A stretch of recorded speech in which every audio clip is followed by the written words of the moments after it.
right, ladies and gentlemen, I believe it's time to begin our next portion of the training for today. Thank you so much for your participation. I hope that this is informative for you and helpful. Our next speaker is Agent Gary Cedar. He is with the Montana Department of Justice, and I will let him introduce himself. So please welcome Gary Cedar. Can everybody hear me okay in the back? All right. A couple of things before I get started. We think the last presenter may have taken the wrong little thing here, so I'll have to manually forward this. So if I tie myself to that, that's the only reason I'm doing that.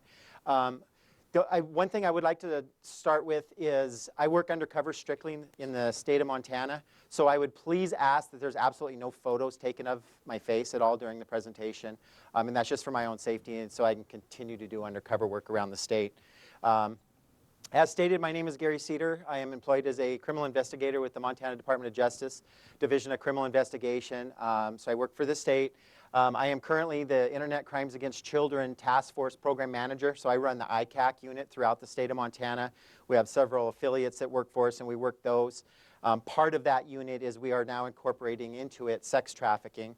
And so we're going to have several other people trained around the state that are going to be doing these investigations as well. I graduated in 1987 in Hardin, Montana. I went into the military police for 3 years. I come out. I've spent 5 years as a deputy sheriff and investigator with the Bighorn County Sheriff's Office. I've worked with Yellowstone County Sheriff's Office for 6 years. And I've been with the state since 2002. So I've got let's see, I guess I'm 15 to 20 years of undercover work now. Most of that is undercover narcotics. I just started doing the online sex trafficking investigations in 2010, specifically sex trafficking since 2015. So that's just kind of some of my background and what I have going on. So I've got roughly 30 years of law enforcement total and hopefully go several more yet. I still enjoy what I'm doing. So I'm based out of Billings, Montana. Brandon Walters, an FBI agent that's here. I don't know if he's presenting over here at all. And then Guy Baker, you listened to this morning. The three of us kind of do the main sex trafficking right now. And we're starting a bunch of other folks around the state and hope to have a little bit better presence with that as well. As we're going along, if you have questions, certainly raise your hand. I will stop and answer them to the best of my ability. I've got several little things I'm going to get through, but we're not rushed on time or anything. I think I'm scheduled till 2:15 now. And so just whatever you guys kind of want to talk about. My main thing is I will go through and kind of talk about what pimping and basically kind of how they found victims in the past, how they worked victims in the past to where we're kind of at now, what we're seeing and what we're experiencing here in Montana. So, another disclaimer that I commonly like to use is I do a lot of online stuff. I mean, with part of my job, I'm a 13-year-old female online. You know, I'm a young boy online. Obviously, we're working the sex trafficking stuff online. So everything that I show, I don't have a lot of internet stuff on here, so this really isn't going to be a problem. Nobody should really be offended. But just so you know, everything I do is live. So when I do take some of these snapshot photos and put them into my presentations, you know, there's always that chance that somebody would know somebody, depending what site. I limited that a lot today, so you shouldn't know anybody. But just ahead of time, it doesn't mean that they're under investigation. It doesn't mean that they're in trouble if you happen to see somebody that you know on my presentation. So, all right, so basically what has happened in the U.S. that we have found is over the years with technology and the changes, just the way the world now works has really changed kind of our thought process, especially with the younger kids. So we used to hear a lot about gangs coming into Montana. And we're like, they're coming here, they're going to be a big problem, we're going to have this big influx of gang members. And it never really took off big time in Montana. We saw a little bit of it. But we were able to kind of get on top of it and crush it down a little bit and kind of disband some of that. Well, with the internet, when it come in, it's a lot different because it doesn't matter if we're sitting in downtown Missoula or if we're 50 miles out in the country. As long as we have internet access, we literally can be anywhere in the world within seconds. And with the internet, obviously, come all the social media, the availability to just jump on there and create social media sites, our Facebooks, and all the others that I'll talk about here in a little bit. And with that, we kind of have a sense of privacy when we're sitting at home, and that's kind of our safe zone for every one of us. When you go home in the end of the night and you kind of close that door and you're in a house, you just feel safe. You know, there's things you would do there that you typically wouldn't do out in public. Well, the mind frame of many of us, including young children, is that same feeling of safety. They're thinking, you know, I'm hiding behind my computer, I'm in my home, I'm safe. So what I really do out there, nobody's going to really see it. They're really not going to know that it's me. It's just a photo. It's not a big deal. You know, I'll send it to this person. And it's just really easy for them to think that it's not that big of a deal. So what we have done is we do a lot of presentations in the schools through ICAC and through the human trafficking. And we go in and we try to just teach awareness. You know, we try to hit students as young as the 3rd grade all the way up through high school and give them different levels of presentations about what their dangers really are. You know, just because you send that one photo through Snapchat or you send that one photo through the internet, through Facebook Messenger, doesn't mean it's just in the hands of that one person. For one, it goes to a server. So Facebook obviously has your photo stored somewhere.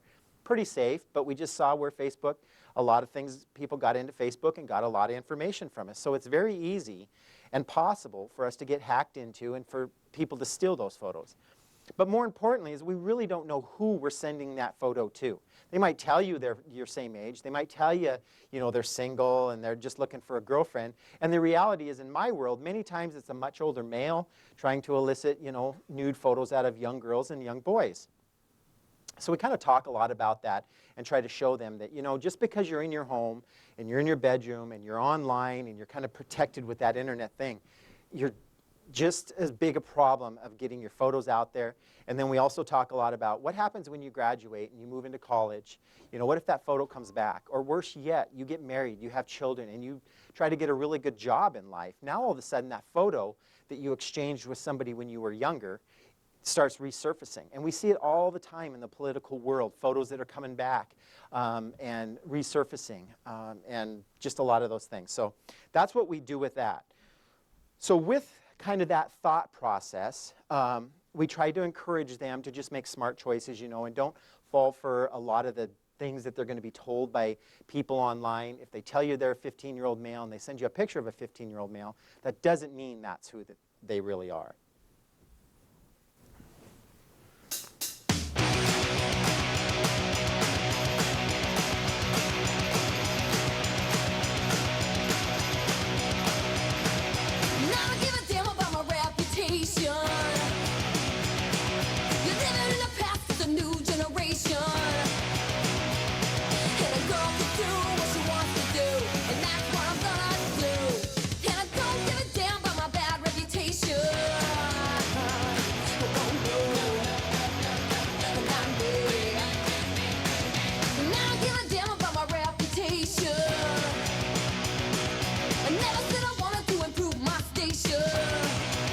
Okay, so with that, basically what has happened is the media is out there. We know that. We see pictures, we see things all the time. It's very easy for us to jump online, go to the internet, and just start looking at images and different sites and all this stuff. And what happens is the more that we see and the ease of being able to obtain that kind of affects the way that we think about certain things when we see it. Another picture is Calvin Klein, some of the big producers that did different billboards and stuff out there, often put up different things to reach different types of audiences. So when we look at this, I can go around the room and I can ask everybody, you know, do you think this picture's wrong? Do you see anything wrong with this? And a lot of it you'll see there's going to obviously be different ideas about it. Every one of us thinks differently about different photos and what, you know, it might mean. But what we have found is in the younger generations, because of what they're able to see online and because of what is on the billboards and when they're driving down the roads and the ads popping up on Facebook, it's kind of changed the way they think. So now what we're running into is we talk to kids a lot and they just don't really have a problem with group sex isn't such a big deal. That they don't necessarily like. But they don't have a problem with multiple partners or meeting people online and sending a photo. You know, it's just a picture of my breasts or it's just one nude photo of me. It's not a big deal. I just sent it to one person. And in their mind, they really think that's not a big deal. So as we begin to educate and we try to talk to a lot of the nonprofit organizations out there that are helping us, you know, kind of spread the word of the ICAC stuff, but also the human trafficking, because they really do tie in together in a lot of ways, it helps them start to understand, you know what, this really is a problem. I really need to be careful. With some of that, over the period of the last 10 years with Facebook, they have now started to do some studies, and a lot of the younger generation is actually saying, you know what, I'm kind of tired of social media. They are finding that they themselves are being tied to their phones. They're really not interacting a lot with other people, and they're starting to kind of put some of that down. Now, I don't know where that trend is going to go, but some of the recent studies are showing us that they are starting to kind of step away from some of the social media sites. So we'll see kind of what happens there. But the mindset and some of the problems that we've already provided to them at that age, you know, they're still out there. So what that basically leads us into is where we're at with sex trafficking in the world. You know, how are these pimps, these predators, accessing our children? How do they get to them? How do they get to them so easy? And how are they able to get photos? I often do cases where I'll start interviewing somebody that's under 18, and we'll start talking about, well, how'd you meet this guy? And they'll tell you, you know, well, what happened? Well, he did this, and I'll explain kind of what that process is here in a few minutes. But many times what always surprises me is within 5 minutes to within 3 hours, these guys can start communication with a young girl and have nude photos of her, or have her potentially talked into meeting them somewhere, you know, with all the promises of video and being famous. You know, they've got a lot of different tricks that they try.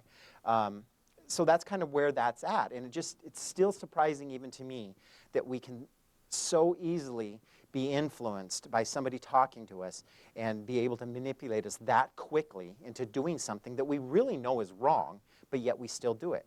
And I see it with adults all the time as well. You know, I get calls all the time. I think somebody's hacked in my Facebook. Well, why is that? Well, because they got some photos of me. And I'm like, okay, why do you have photos like that on your Facebook? Well, I really don't. And the truth comes out. They met somebody on Messenger or some dating site. They started chatting with them. The guy, you know, it goes both ways. I reference females victims a lot because percentage-wise, that's what we see as female victims. But believe me, there's definitely male victims out there as well. And they'll start telling the story. Well, I just started talking. He seemed like a nice guy. He asked for a couple of photos. Well, once they have them photos, they basically own you because they can tell you, listen, if you don't send me another photo, I want one like this time, or now I want a video. I want a 10-second video sent to me of you doing this to yourself. And they're going to do it because they say, if you don't do that, I'm going to take your photograph and I'm going to put it on your Facebook, or I'm going to put it on my Facebook, and I'm going to tell everybody who you are and share it. And so we get a lot of them cases. And that does include children. Obviously, that's happening too. But it includes adults as well. And what happens is many times these are gentlemen or females or whatever from across seas. You know, they're over in Russia, or we get a lot of them out of the UK. And there's really not much we can do about it. So we just tell them, you know, we're sorry, your photo has hit the internet. We can't really take that down. It's there forever. And you just got to really hope that they don't post it. We're starting to see a lot of people trying to get money out of folks, saying, listen, if you don't pay me $500, I'm going to post that photo up. You know, and some people are paying. And the next thing, what's going to happen after that? They're just going to want more money. It's not going to end. So it's kind of a catch-22 in a lot of ways. They'll ask me, so, well, what am I going to do to protect myself? What can I do? And I said, you know, you got to change your Facebook. You're going to have to just shut some stuff down. But the reality is your photo is never, ever going to go away. It's just going to be out there, and you just don't know. We're starting to get a lot of information now. There's a couple of sites to where that's all they do. They just post people up on this site. So they'll get your picture. They'll put it up there. Not a lot of times they're tagging your name. And anybody that knows that website can go there, research like Montana, and start seeing pictures of themselves or people they potentially know. So with all that being said, that's kind of some of the stuff that's going on. We're going to back up just a little bit, kind of back to the old days. So a pimp back in the old days is kind of more along that theory of, there's a lot of human trafficking awareness out now. And if you close your eyes and you just kind of picture what you think a pimp is, you know, several years ago, it would be a gentleman that's dressed up in probably a suit with a lot of maybe some gold hanging around, really nice car, kind of my pimp mobile. And a lot of times we still kind of have that myth in our head of that's what a pimp is. Well, in the old days, it was much like that. But back then, they had a much different way of recruiting the females or the victims of their crimes. And what they would do is they would kind of, you know, go to schools oftentimes. They would have young kids that they've already recruited. They would send them to the high schools, and they would tell them, say, listen, I will pay you $100 or $500 for every girl that you send my direction. So these girls would be dressed up really nice, they would be flashing money, and they'd go through the schools, and kids would see that, and they're like, hey, how are you getting the money, or how are you getting the clothes, that nice purse? And they're like, well, I just have a guy, and he just takes a few photos. I mean, it's kind of fun, it's not a big deal. He's not going to tell him, that he's going to sell her for sex and those sorts of things at that point. That girl would reach out to him, and they potentially would end up putting her into the trafficking, and put her back then on what they would call the circuit. They would also, restaurants are big. I started some of my sex trafficking investigations back in 1998 is when I started. In the year 2000, we did a big case where we indicted 10 pimps federally in Billings, Montana. And during that investigation was kind of my first exposure to human trafficking or sex trafficking. And what they were doing then is the pimps would be coming into town, and they kind of had a circuit of their own. They talked to each other. They said, hey, you got to come to Montana. And some of the terminology I will use, I am not trying to offend anybody, but it would be things like, it's ripe for the picking here. We've got girls everywhere. And they'd literally be bringing in friends and relatives. They would go and they would hang out. One girl's story that really sticks in my mind is she was having a lot of problems at home. She had a broken home, and she lived just with her mother, and her mother drank a lot. So they didn't get along when she was there. So she would come home, and she was really trying hard to do well in school. So she would just simply go down to Denny's in downtown Billings, and she would sit there at nights working on her homework. Well, these guys started coming in, and they'd see her every day, and they'd just kind of say hi to her, how's it going, and just kind of pass her on. Not a big deal. Well, as time went on, what had happened is they just started getting a little bit more friendly with her. Say, hey, you're here all the time. Everything okay? Oh, yeah, I'm fine. Not a problem. Next time they say, can I buy you a cup of coffee? Do you want something to drink? And they'd give her some pop or a coffee or whatever in the restaurant. Pretty soon they're buying her meals. And then the next step, obviously is, would you like some clothing or something? It's starting to get cold out. We could take you to the mall and we could buy you some clothing and stuff. And by now she'd kind of started to trust them because they seemed to be really nice to her. Well, obviously the next thing she knew, she's in a car and she's heading to Seattle, Washington. Then she was in Portland and all the way around. And they had a circuit. Well, during that time, I think we ended up identifying 15 girls under the age of 18 that was in this group of 10 pimps. And there was a lot of adult girls as well. And anyway, a lot of them got some really significant charges. Some of them are just now starting to get out of federal prison. Some are still in for a while. But that's just kind of how they recruited. And that was a very common thing. Malls were huge back then. They would go to the malls. And they're very good at picking out victims just by the way they would dress, by the way they would walk. These guys are professionals. They're much like any one of you that has a profession that you work in. How did you get good at your job? You trained, you learned, you practiced. They do the exact same thing. It's just like the predators. They're always one step ahead of us online because they know where the kids are at. They know what they're doing. They know what they like. They will study you many times before they ever approach you. They will know sometimes what your favorite colors are, what you like to do for a hobby. Just so many things that they can learn.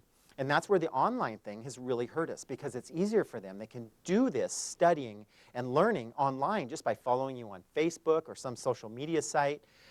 Some of the juvenile sites that I have up, I'll constantly throw things up there like, oh, I'm so mad at my mother. She never lets me do anything I want. And they'll see that kind of stuff, and that will actually invite them in. And that's what I want as an investigator because we want to identify these guys, and we want to be the ones that they come and try to approach rather than a true victim. But those are the things they're looking at. So when they see you walking in the mall and you seem down on yourself, or you don't have a lot of self-esteem, they're going to target those things.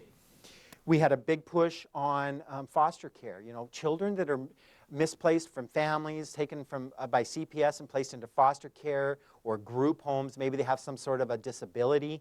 They will target those individuals because they know they're very easy victims. So that's kind of how they did it then. So what they did is once they recruited the victims, then obviously they turn them out. And the term turn out means just put them out on the street. They're ready to go. They've been trained. They understand. They're going to go out and they're going to work now. So back in the day, early 98 or even before that, has anybody been in Billings much back in the old days, like in the 80s, anything like that? Well, back then we had Montana Avenue, which is still there. But that was, as a high school kid, I remember coming up, and you drive down Montana Avenue, and you would see the girls standing along there. And that was the big joke. That's just where the strip was. And that's where guys would go and pick up girls. That's where the cops used to work their stings, and arrest the girls that were involved in, at that point in life. They were calling them prostitutes. You know, they still are prostitutes by the letter of the law, but they truly are victims. I mean, every single one of these girls in some way is a victim, because there is nobody out there that just wakes up one day and says, you know what, I just want to sell my body for sex. The money's great, I'm just going to go do it. Somehow they've been forced into that at some point in their life. Many of them, not many, but some of them are doing it without pimps. There's no question. They're doing it on their own. But at one point in time, they were brought into that life somehow. And they find that, you know what, I've had them tell me this several times, you know what, it's easy money. Where else can I go and make $500, $2,000 a night just by doing this? And they're just hardened to it, you know, and it's like, just by doing this. And you just think like, okay, that's a big thing, but to them it's not. It's their life. It's money. It's easy money. So we do have, unfortunately, some of the women and the victims that are still doing that. So that's kind of the old days. So now what has happened is they don't have to go out all the time anymore. They do still reach our kids at the malls. They still do go to the restaurants, but it's just a lot different. Now what they do is they're going to social media. So we'll talk just a little bit about meetme.com. I think I have that one up there. Yeah, Meet Me over in the corner. Just one. I'll talk about all of them briefly, but Meet Me is one that we've already had several cases on. So kids will go on meetme.com. Kind of what we're seeing with kids is a two-part thing. Mom and dad know that they're online, obviously. Mom and dad know that they have a Facebook account. Not a big deal. But there's a lot of times there's kind of a second side to that. There's the side where the kids have went out and opened up another email and kind of doing a couple of the sites off to the side, like Kik, Meet Me, Moco Space. Mom and dad don't really know about them sites. So they can act just a little bit differently on them. You know, the pictures they're putting up are a little bit different than what we're seeing them put up on their Facebook page, obviously. Well, the pimps are out there, and they're also set up on these sites. A lot of times they're lying about who they are. Sometimes they're not. And they just start chatting with these girls and the victims. And they start telling them, you know, they start talking about, well, how old are you? Well, what do you do for a living? And the guys will start telling them, it's like, well, you know, I just make videos. I travel around the U.S. We try to find young, beautiful women that want to make some money. We do a few videos, and we put them up on YouTube, or we sell them. I work for such and such record company. And the young victims of this really buy into that stuff.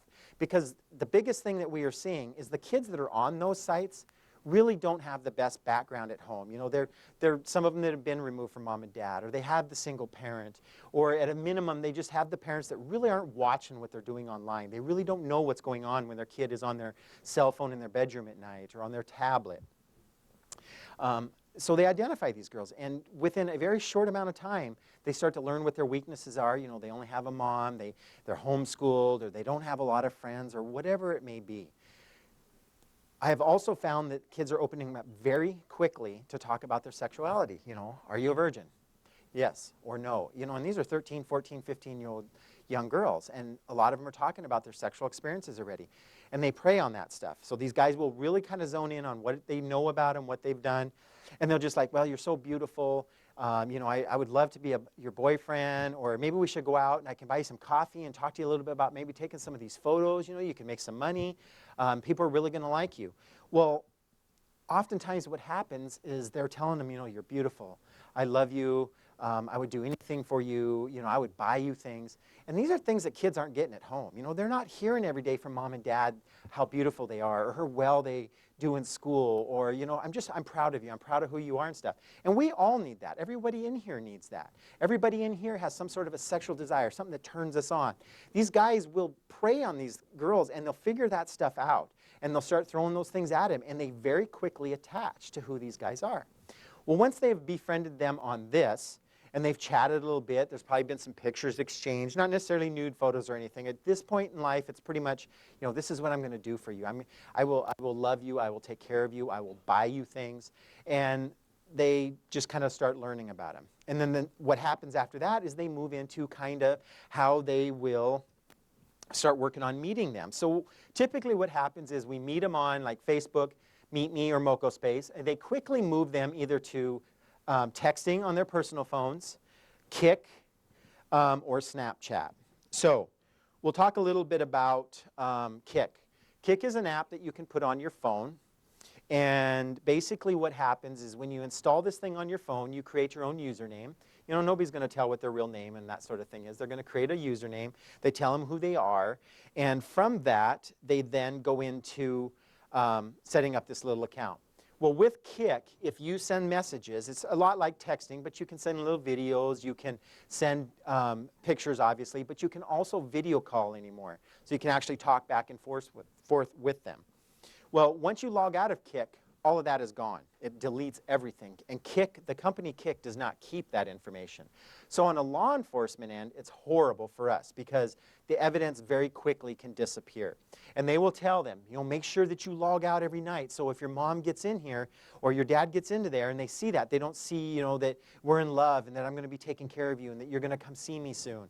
And it's a twofold thing. One, they don't want them to see it, but they know that if they get that child to lock out of that Kik and have to re-log in, what they thought was there is now gone as well. So it's kind of a self-protection thing on their side. How many Snapchat users in here? I would imagine that we've got quite a few. All right. Snapchat's pretty cool. It's an app we throw on there. You know, you take a quick little funny picture of yourself. You send it off to a friend. And you can kind of limit how long they get to see it. So let's say I want to take a picture of myself. I send it to my mom. 10 seconds I want it to be, or 5 seconds. The picture then disappears and it's gone. There's no evidence of it. It still remains on the person that took the picture. It could still remain on their device depending what they're doing. A lot of times we think we're deleting things and we're really not. Law enforcement can still carve some of that stuff out. But on the suspect end, who the photo went to, it basically is gone. Well, this is big for the predators and the pimps that are reaching out to our kids because they can send pictures of themselves or who they want them to think they are, you know, and they know that evidence is going to be gone. Going back to the previous slide, Facebook, we're having a lot of problems with Facebook. What they'll do is these kids are going up on Facebook and they're not setting their privacy very well. So what I do a lot of times is I will go around the state, especially when we're talking to schools. Let's say I'm going to the high school in Missoula. I will go there and start identifying kids at the high school and just start going through some of their Facebooks and seeing, you know, how good the school is doing. Most everybody have their stuff open. Can I look at all your photos? And I can tell a kid, if I can get into their Facebook, probably within about 10 minutes, I will be able to identify who they are, where they live, what school they go to, who their favorite teams are, and who their friends are. That is something anyone in this room can sit down and do. It's simple because we put it online. We put right on there. You know, I'm at Flathead County High School in Kalispell, Montana. I have 250 friends. Here's a list of all of my friends. Went out and had fun with, we had a sleepover this weekend, and the girls had a lot of fun, and here's 40 pictures of us at the house. You know, they're taking pictures in front of their cars for high school and stuff. Their license plates are on there. Pictures in front of their homes, their addresses are on there. It's really simple to find this information out. And it doesn't take a rocket scientist. I mean, if I can do it, obviously anybody can do it. And these guys, like I said, they're trained. They practice every single day at how to do these things. So Messenger comes along with Facebook. It's an app you can put on there, and it allows us to text back and forth. We can make phone calls on Messenger, and we can video on Messenger. So if I call one of you in here on Messenger, and let's say we're on video chat, and we're talking back and forth, we can see each other, it's all live time. As soon as we disconnect, that is non-existent. It says we missed a call, or you know, the call ended, or whatever, but the video itself's not there.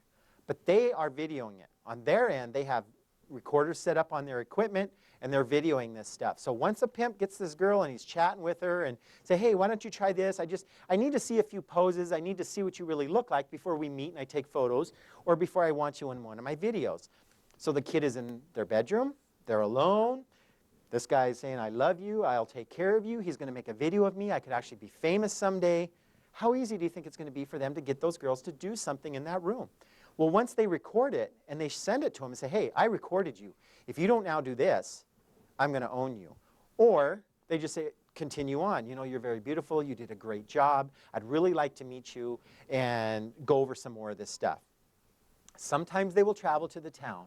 But typically what's happening in the sex trafficking world is they say, well, I've got to get you down to Vegas, or I've got to get you to California. And they will get them tickets, bus tickets normally if they're underage, or they believe they're underage, because you can put any name on the ticket, you jump on the bus, nobody identifies you, and off they go. Well, once they get you away from home, they now own you, because they will take your phone, they sometimes will take your ID, and very quickly you learn that you've just made a huge mistake in life, because If I am from Missoula, Montana, and all of a sudden I'm on a bus and I'm in Las Vegas, and they've taken my phone, and obviously I'm not going to have a lot of money, and let's say I'm 16 years old, I am in a world of hurt, and they own them at that point.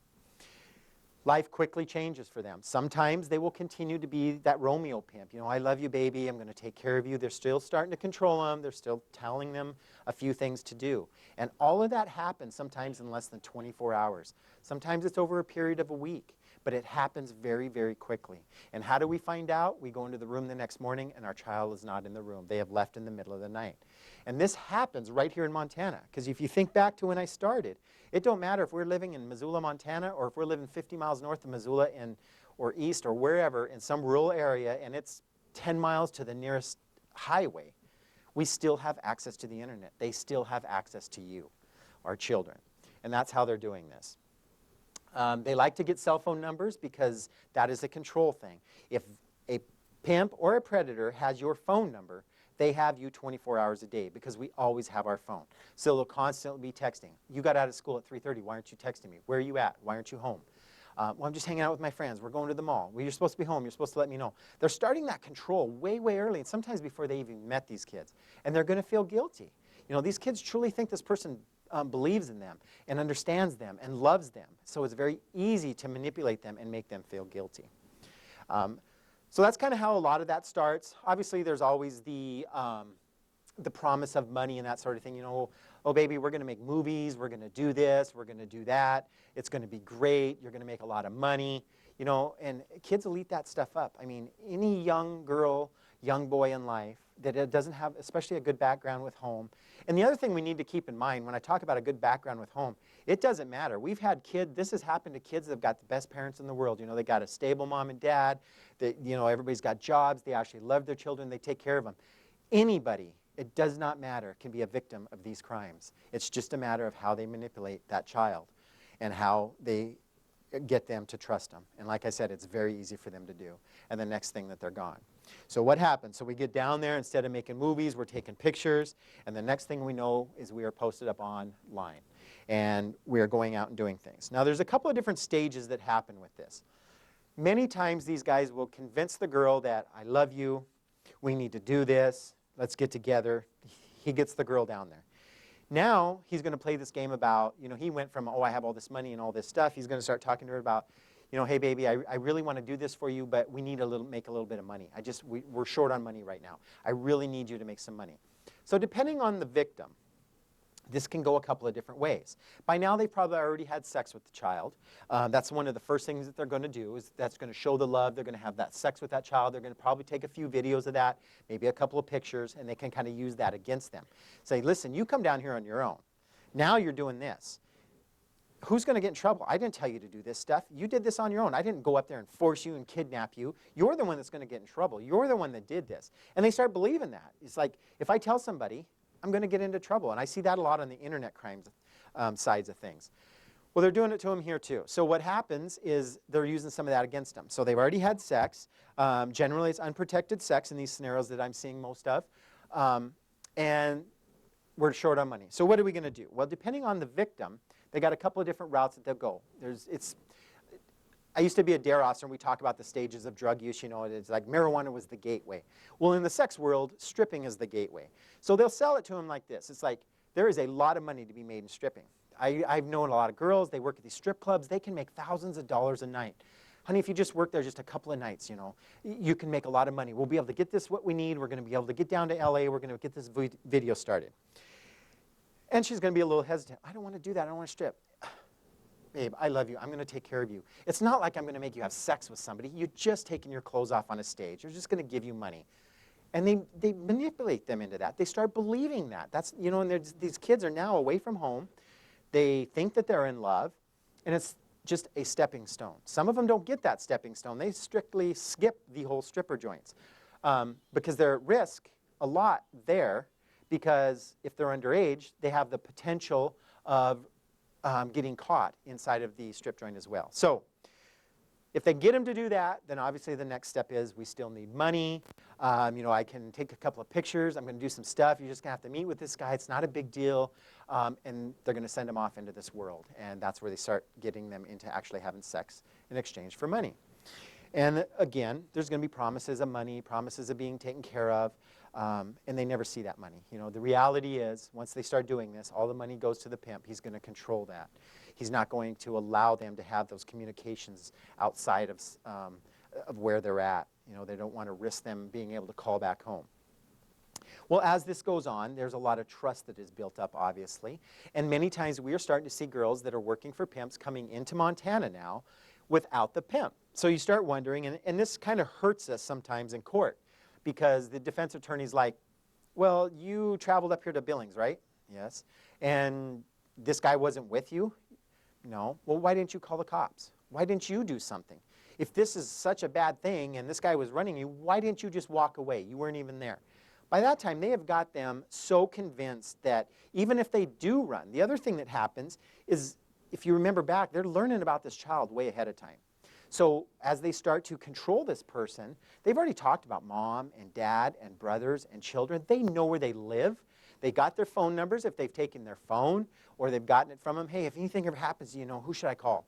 And they give them the number. Well, they now turn that and use it against them, because they'll tell them, say, listen, if you take off or you don't do what I say, I'm going to call your mom, or I'm going to kill your mom, or I'm going to go out and kill your child, or, or whatever it is. I'm going to beat them up. There's just different levels of threats. It's not the same in any scenario. But these are some of the things that these kids are learning and hearing, and that's happening to them to get them started into that. So now all of a sudden, just within a very short amount of time, we have seen where they have controlled them, they've taken them, they've removed them, they've got them potentially in strip joints, removing their clothing for money. Then they've moved them online to Backpage or some other site, and they're actually having them go out, meet men for sex in exchange for money. And sometimes it's drugs. The other thing that happens oftentimes is they will start, especially if it's a victim that's already used drugs, they're going to continue to feed that to them, because that is a huge control thing. They will step them up from marijuana potentially into meth, or worse yet, even into heroin, or maybe prescription pills. Honey, it's just for your back. I know you're sore. Just take some of this. And if anybody knows anything about Oxycontin or oxycodone or any of those things, the addiction to that is very strong, and they will start owning them. And by feeding them the drugs. So in order for them to get another hit or the next fix that they need, well, you just got to go out and do this, and I'll give it to you. So there's a ton of different ways they control them once they've gotten a hold of them on the internet. The good thing with a lot of the online stuff, if there is a good side to any of this, is we cannot access the internet without leaving a footprint. So in my world as an investigator, there is a ton of evidence that goes along with this sorts of things. We can go to Backpage and find out who posted the ad through some technology, IP addresses, and a lot of different things that we do in the law enforcement end of things. And track that back a lot of times to an individual person that has posted it, where they posted it from, those sorts of things. We do, everyone in here, if you have a camera on your phone, you take a picture. Well, when you open that up, all you see is the picture. As a law enforcement officer, I see a lot of other things. I see the hidden data called EXIF data, or you might have heard of metadata. This is things that are built into the picture that we never see. You can print the picture, you don't see it. It's on your phone, you don't see it. But if I take that image and I dump it into a program called EXIF Reader or Opanda, it's going to open up this data screen that tells me the date the picture was taken, the time, what camera took the picture, what the settings of it were. I mean, it goes through everything, and it lists all this out. In some cases, depending on your settings of your phone, it will literally put a GPS coordinate in there. I've got pictures where I've literally taken it to the motel in which that photo was taken, and we can identify some things that way. So there's a lot of behind-the-scenes things that happen for us in the technology world that are great for these types of investigations. To where if they're picking them up at Denny's and running them on the street, all we know is once we catch them on the street, they're working, there's not a lot we can do from that, because a lot of the pimps back in those days were across the street hanging out together, watching their girl, making sure they weren't out of pocket, meaning that they weren't talking to another pimp or talking to other girls. Your eyes had to be a certain way. If you didn't do that, you got beat. If you talked to another pimp, eyeballing them or out of pocket, as I stated, you could get beat that night. Or if you come back and you only had $1,000 and you were told to have 15, you're going to get beat. And these are the reality of what's happening to the victims. So they kind of do a lot of that stuff. They control them that way. and they get them out there. So what happens as life kind of moves on now? There's a shelf life, unfortunately, of this. And Guy probably talked about a little bit this morning about the commodity of this. You know, did he do the comparison where, like, if I have an ounce of meth and I sell it, my product's gone? I don't have. Okay, so it's a commodity. You know, they're using these girls over and over and over. But there is a shelf life. Usually by the time these girls turn anywhere from 22 to 25 years old, it depends on the person. You know, they're done with them. They're washed up. They want to toss them aside. Some of them never make it that long. Some of them don't even live that long. But what happens to you if you are brought into the life, you know, at the age of 14 or 17, and you're, for the 5 years of your life, this is all you know. You're controlled. You are told what to eat, when to eat. You're told if you can shower. You are told everything in your life. You become very dependent on that. If you remove that source from somebody after 5 years of that, they are lost. Many of these girls, when we rescue them and we sit them down and start talking to them, we'll ask them, you know, when did you last eat? And they'll sit and think a little bit, and we'll talk to them some more. Well, what did you order? Well, he ordered it. He always orders my food. They're not even allowed to order the burger they want at McDonald's in some cases. And this, again, this isn't every single case. There's a lot of variations to everything. But these are things that have happened to us. This is what we see and what these girls are telling us right here in the state of Montana. You know, and they're not allowed to make any decisions on their own. If they're stopped on a traffic stop and the police come up to that car, they are told, you don't talk to them. I will do the talking. If they are separated, and there's, you know, there's a lot of things we start doing now to try to rescue these girls. We want them separated because they're not definitely going to talk in front of the pimp. We know that. Getting them off away from the pimp and trying to get them to talk is hard enough in itself. I mean, we spend anywhere from, best case scenario in the world, maybe 3 hours with a girl and start getting her to open up a little bit, to sometimes 4 and 5 interviews over the course of 3 days to 6 weeks. It just varies. You know, it takes some of them forever. But if we can at least get them removed from the street that night, try to get the pimp away from them, start getting them the help they need, you know, and that's the other thing. And I'm sure you'll hear some of this as well. But once we go hands-on and rescue a victim, there is a lot that goes into it. Because not only do we want to identify the pimp, there's just social needs they have. You know, that's why we bring victim services with us, because many of them are going to need some sort of medical attention. You know, they are having, unfortunately, I mean, they're being raped every single night of their life. Sometimes 3, 4, 5, 7 times a night. You know, and sometimes this goes 7 days a week. It just really varies. And so there's a lot of medical issues that go on. You know, we've got diseases and we've just got all this stuff to worry about. Malnutrition in some cases. But they can't even make a decision on their own. So we got to slowly start bringing them back into society and say, hey, would you like a glass of water? I mean, it's just little things like that that'll truly amaze them. It's like, I've never been asked if I want anything. I've been told what to do. I've been told what I want. So there's a lot of those changes for them. So, you know, we've got our steps in how we go about rescuing them. But that's just, it's a crazy, crazy life that many of us don't even realize exists out there. When I first started into narcotics back in, I guess it was about 97, I started going out and I worked undercover. And obviously, I told you I've been doing that ever since. But what really caught me off guard one day is my kids were starting to grow up a little bit. I'd missed a lot of them growing up and stuff, just not being home, because I would sometimes go on the road at Monday, and I'd be lucky if I got home Friday night, you know, because we travel all over working with the state. And they had asked me one night, why do you think everybody's bad? And I said, well, what do you mean? Well, every time we look at somebody, you always say, you know, oh, that person's a drug user or this or that. And what I have found is in our world, when you go from being a law enforcement officer on the street, where you get calls of theft and stuff, you deal with a lot of different folks, a lot of good people that are true victims out there. Well, when you start going undercover and working in narcotics, you deal with 10% of the population. It's a very small amount of the population. But of that 10%, 100% of them in my world are bad people. They're used dope. So now all of a sudden you start thinking everybody out there is on drugs. You know, that's just everybody uses drugs. It's the same in the human trafficking world. When I got in there, or ICAC specifically, I didn't think much about it. I didn't realize this world even existed out there. You know, we see these things, and there's many of you folks that will leave here today, and I guarantee you will see things at a gas station, at a motel traveling, maybe at the mall, and you're going to be able to see that, hey, something is not right. She does not belong with that guy. Something's not right here. And you're going to be able to recognize these things. It's the same with me. So now what has happened in my world of, I didn't even know child pornography existed. I didn't even know human trafficking existed. Every time I see an old guy with a young kid, I freak out.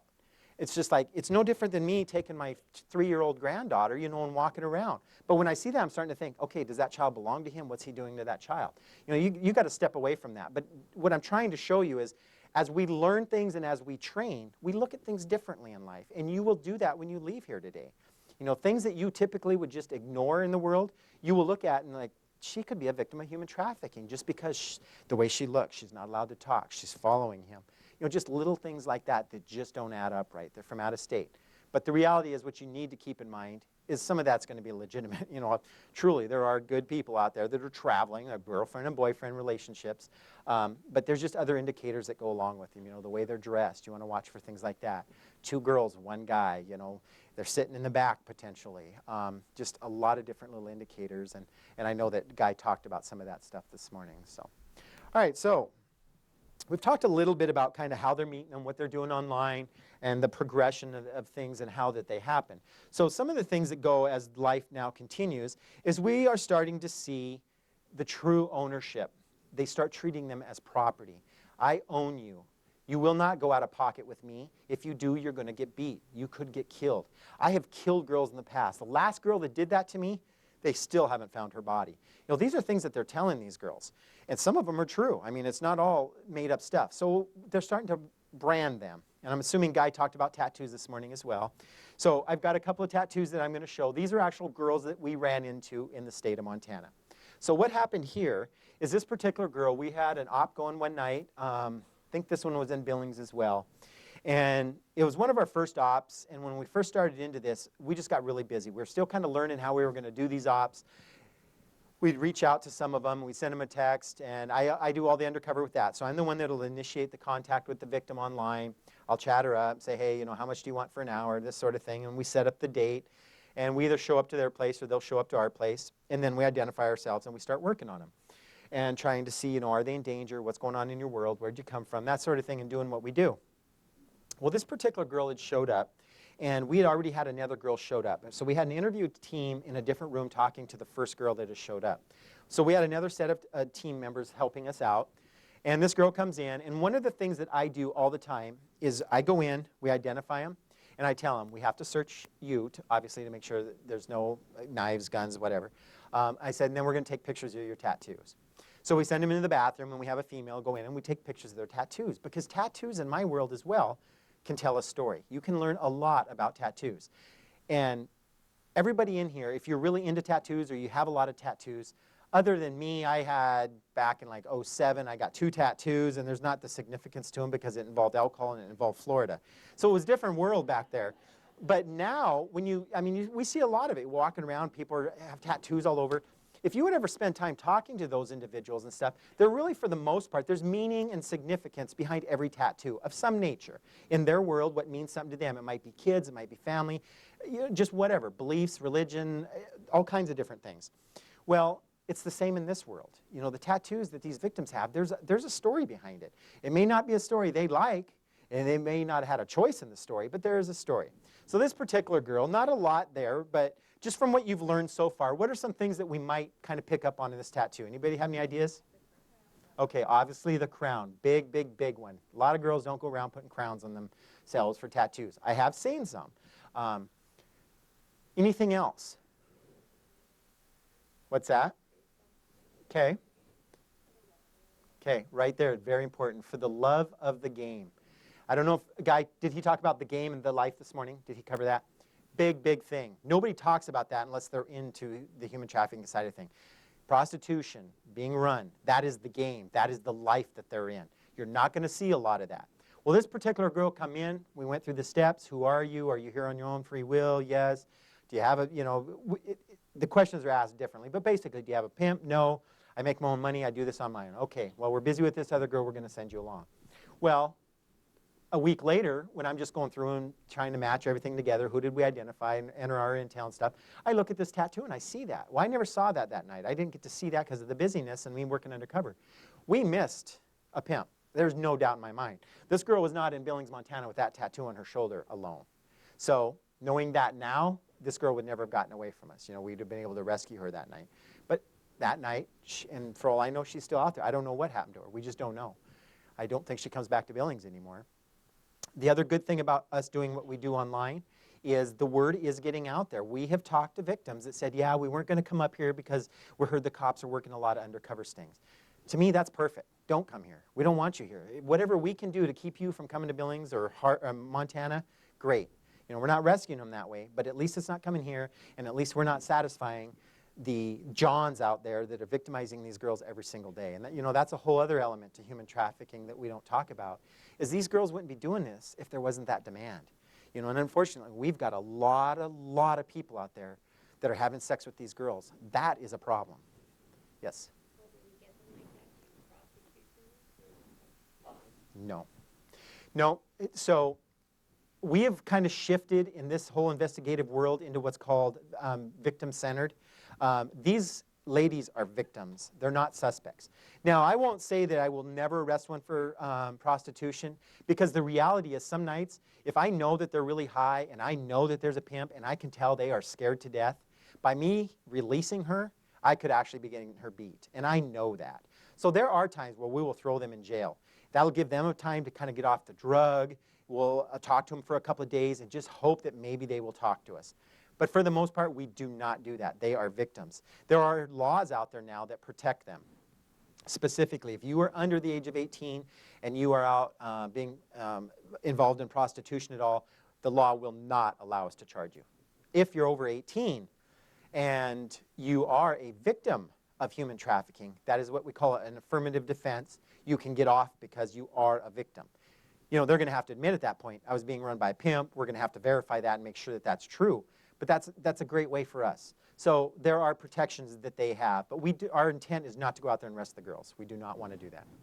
I guess I have mixed feelings on that, thinking of the fear is so much greater with that man or that woman or whoever has infiltrated them, that you've got to be so much bigger and so much longer term for them to even open their mouths. That I'm just wondering, in the case where you take somebody under, you know, you arrest them because you know they couldn't say anything to you. Right. But because you have to force it, you have to force the arrest or whatever that is, that's the only way they can get away from that individual under your surveillance.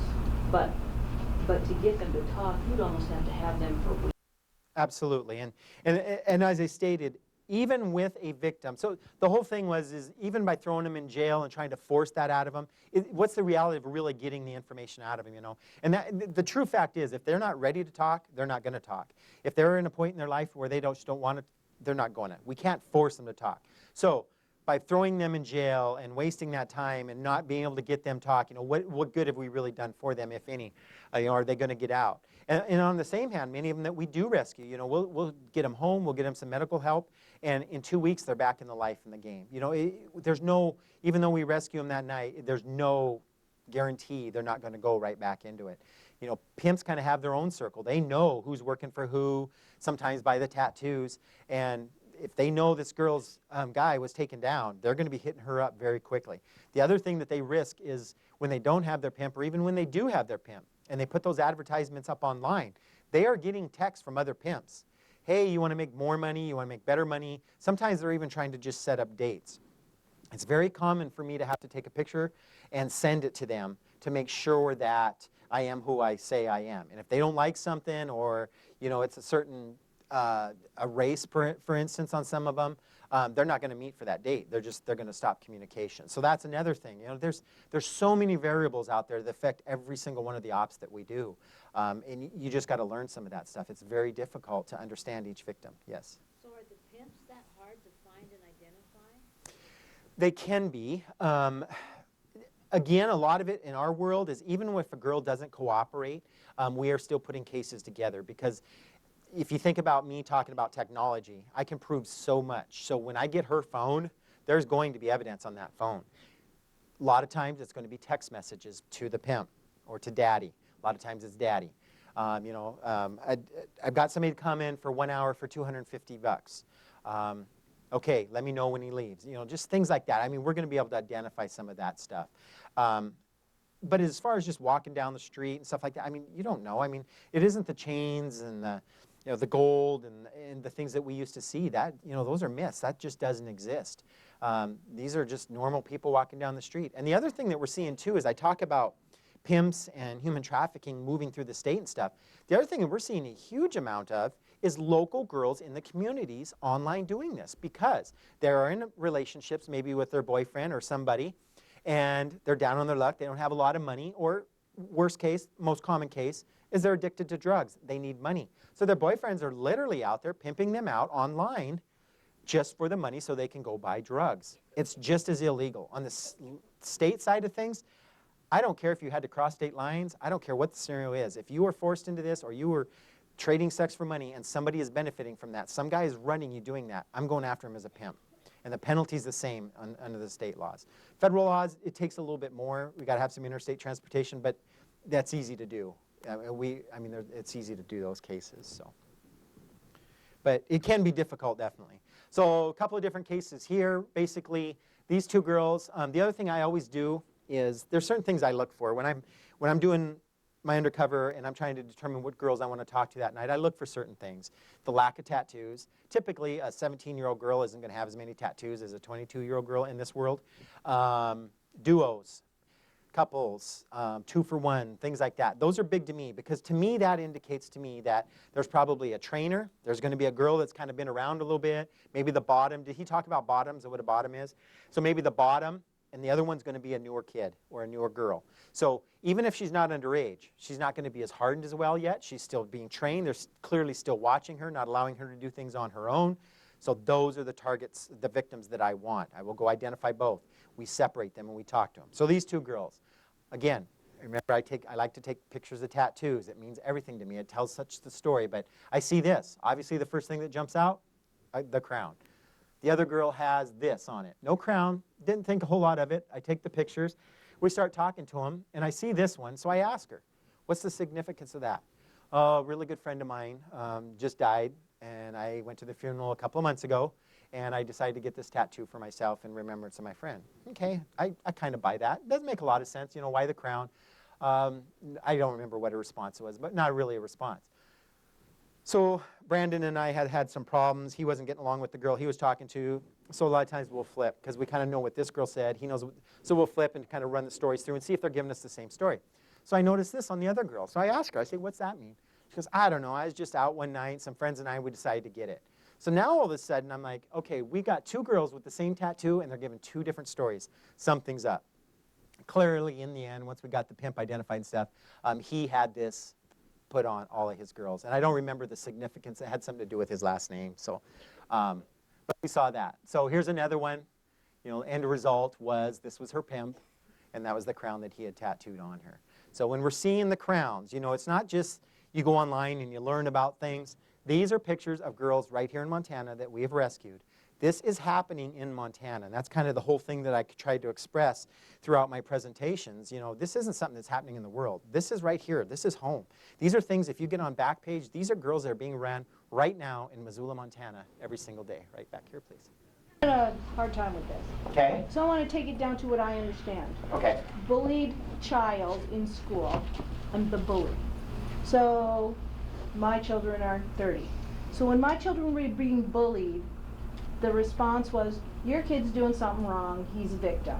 Okay, so then research comes out that, the bullies, there's research now that the bullies Absolutely. end up in jail. There's a reason they're doing So it. who are these guys? Do we have research on how maybe the bully becomes the pimp, becomes the John?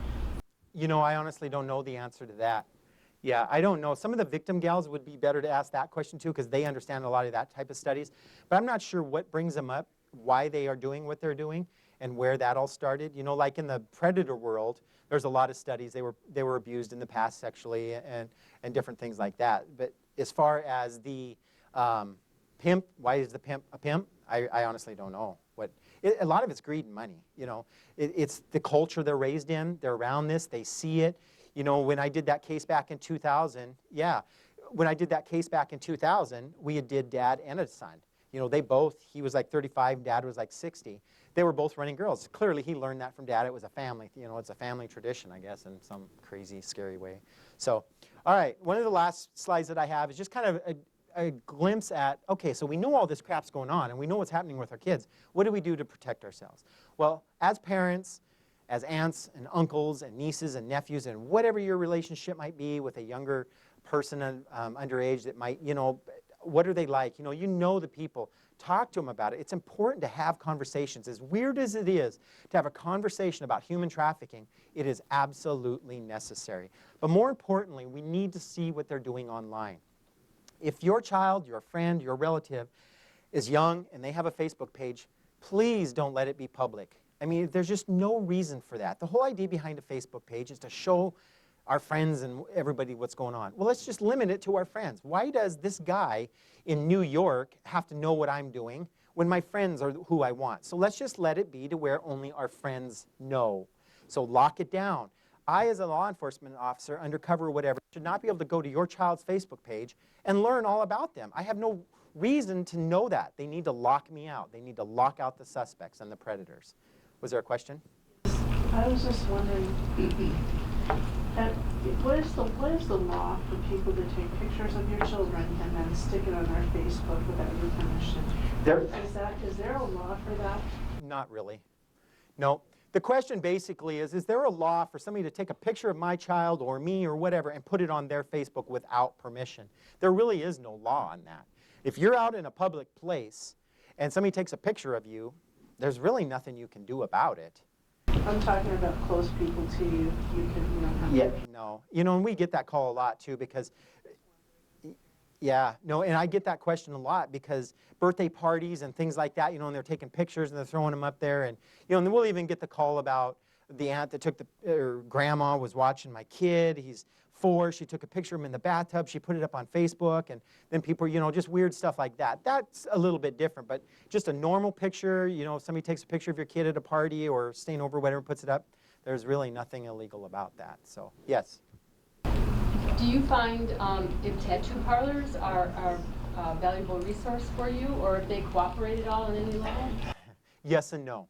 So what happens is most of the tattoo parlors that these victims are going to are kind of in cahoots of sorts with the pimps. Either a pimp runs them, we got pimps that are doing tattoos, they're doing videos, they do it all. So they kind of have a closed circuit of sorts. But it's like everything else. We talk about motels. We know these victims are being ran through motels every single day. I mean, that's how they work. So what do? We go to the motels and we educate them. We educate the gals and guys that are cleaning rooms and working at the front desk, giving them this awareness. This is what to look for. This is what we're interested in.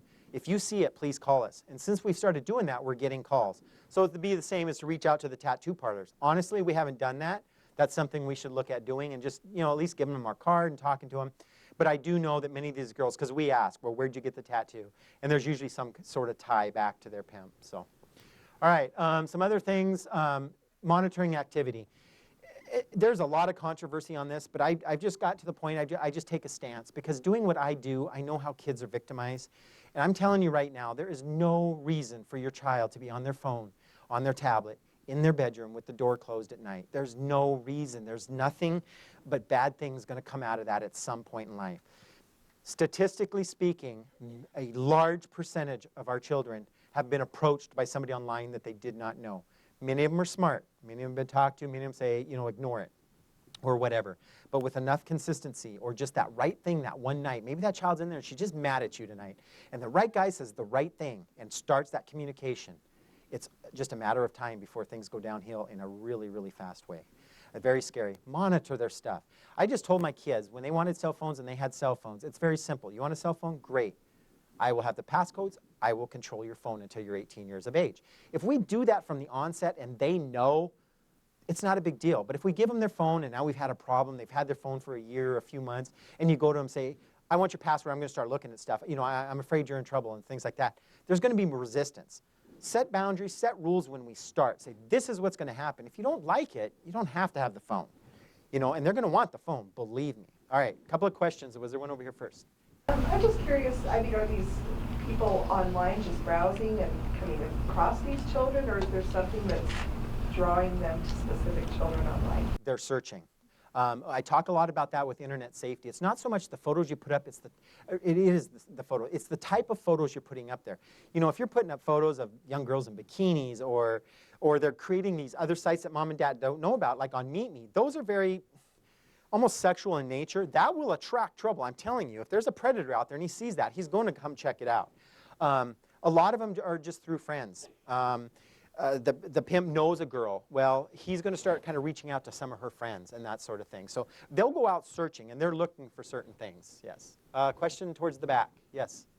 I'm always like hearing about different apps that I don't know about. Like I didn't know about Meet Me. How does the average citizen find out about new things so that we can stay on top of different communicating? Well, So the question basically is, with all these apps and all the things out there, how do you really know what's good, what's bad, and which apps you should and shouldn't use and stuff? In our world, I can tell you right now, most of my cases come from things like meetme.com, mocospace.com, Snapchat, and we're not going to get rid of Snapchat because there's a lot of good with it. But Snapchat, unfortunately, is a big one. Kik is a big one. Most of the dating sites, we're seeing a mixture of them. Tinder is starting to get really bad. There's some legitimacy to Tinder, but there's a lot that's not there. And the guys are on there, and they're just out looking for victims, basically, of women. And it's not even human trafficking. There's just a lot of safety concerns with these apps, too. Just, being a female, if you're on these apps and stuff, you really, really got to be careful. Yes? I just have two questions. I know that there are apps that hide apps on phones. Yep. So, like, if you're trying to spy on your kids, how do you know that they're there? You can't. Yeah, so basically, there's apps out there that can hide apps, and how do you really monitor your children's stuff? So there's a couple of different things you can do. There are programs out there, if you want, that you can actually install on the devices. The biggest thing is you're really going to lose some trust in your kids if you have to go that far. If we have some of that open communication to begin with, saying, listen, I'm going to be able to look at your phone anytime, generally they're going to be a little more careful. But if you think there's an issue, you can put apps on the phones that monitor what's going on, and you can see that. You literally can see texts that they're sending and things of that nature. Okay, so what about, I have open communication with my kid. Everything's really good, but I know there's apps out there, such as the calculator app. You download the calculator app. You set the code, whatever the code is. Let's say it's 1234. As soon as you type 1234, it opens up into a folder. You dump videos and pictures into it. You close it. Nobody can get into it without that security. When you look at it on your cell phone, it just looks like a calculator. It works as a calculator. Most people would never know. What do? You go through and just look for apps that just don't mean a lot. If you think something's strange, Google it. The internet, I still use Google a ton. The internet can be a horrible place, but the internet is a very good place. It has a ton of information. Wikipedia will tell you about every app. So Google the app. Just ask your phone. We have iPhones. You can ask your phone. What is Snapchat? Ask your Google thing, same thing. What is Snapchat? And they're going to pull it up, and they're going to explain to you, well, it's an app that shares videos, blah, blah, blah. Or they're going to tell you it's like a vault, a hidden app that hides other things. So if you see something on the phone, just research and see what it is. Is it legitimate? Is it not? So, okay, Google Cloud track everything. This is another thing that a lot of people don't realize. As we walk around day to day, as we travel, our phones kind of watch where we're at and what we're doing and stuff. We like to be able to open up our phone, and let's say we're traveling and we want to see restaurants near me. In order for you to do that, you have to have your location services on. Well, if your location services are on, your iCloud account and your Google account are tracking everywhere you go. I can literally go into my Google account and go to an activity section and look up location stuff, and I can go back 3 weeks, hit a date, open it up, and it'll show where I was that day. It's like a map. That stuff is in your phone.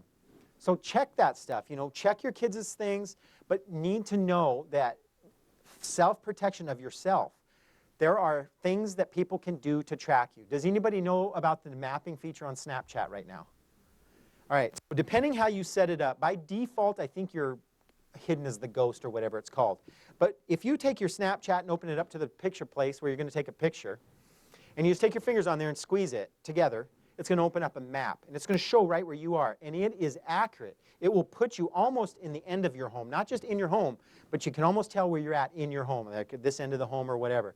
It'll bounce around a little bit. The reality is it's very accurate. So if you have other friends on Snapchat, and they have their stuff set right, as soon as you do that, you're going to be able to see exactly where they are. Kids know about this.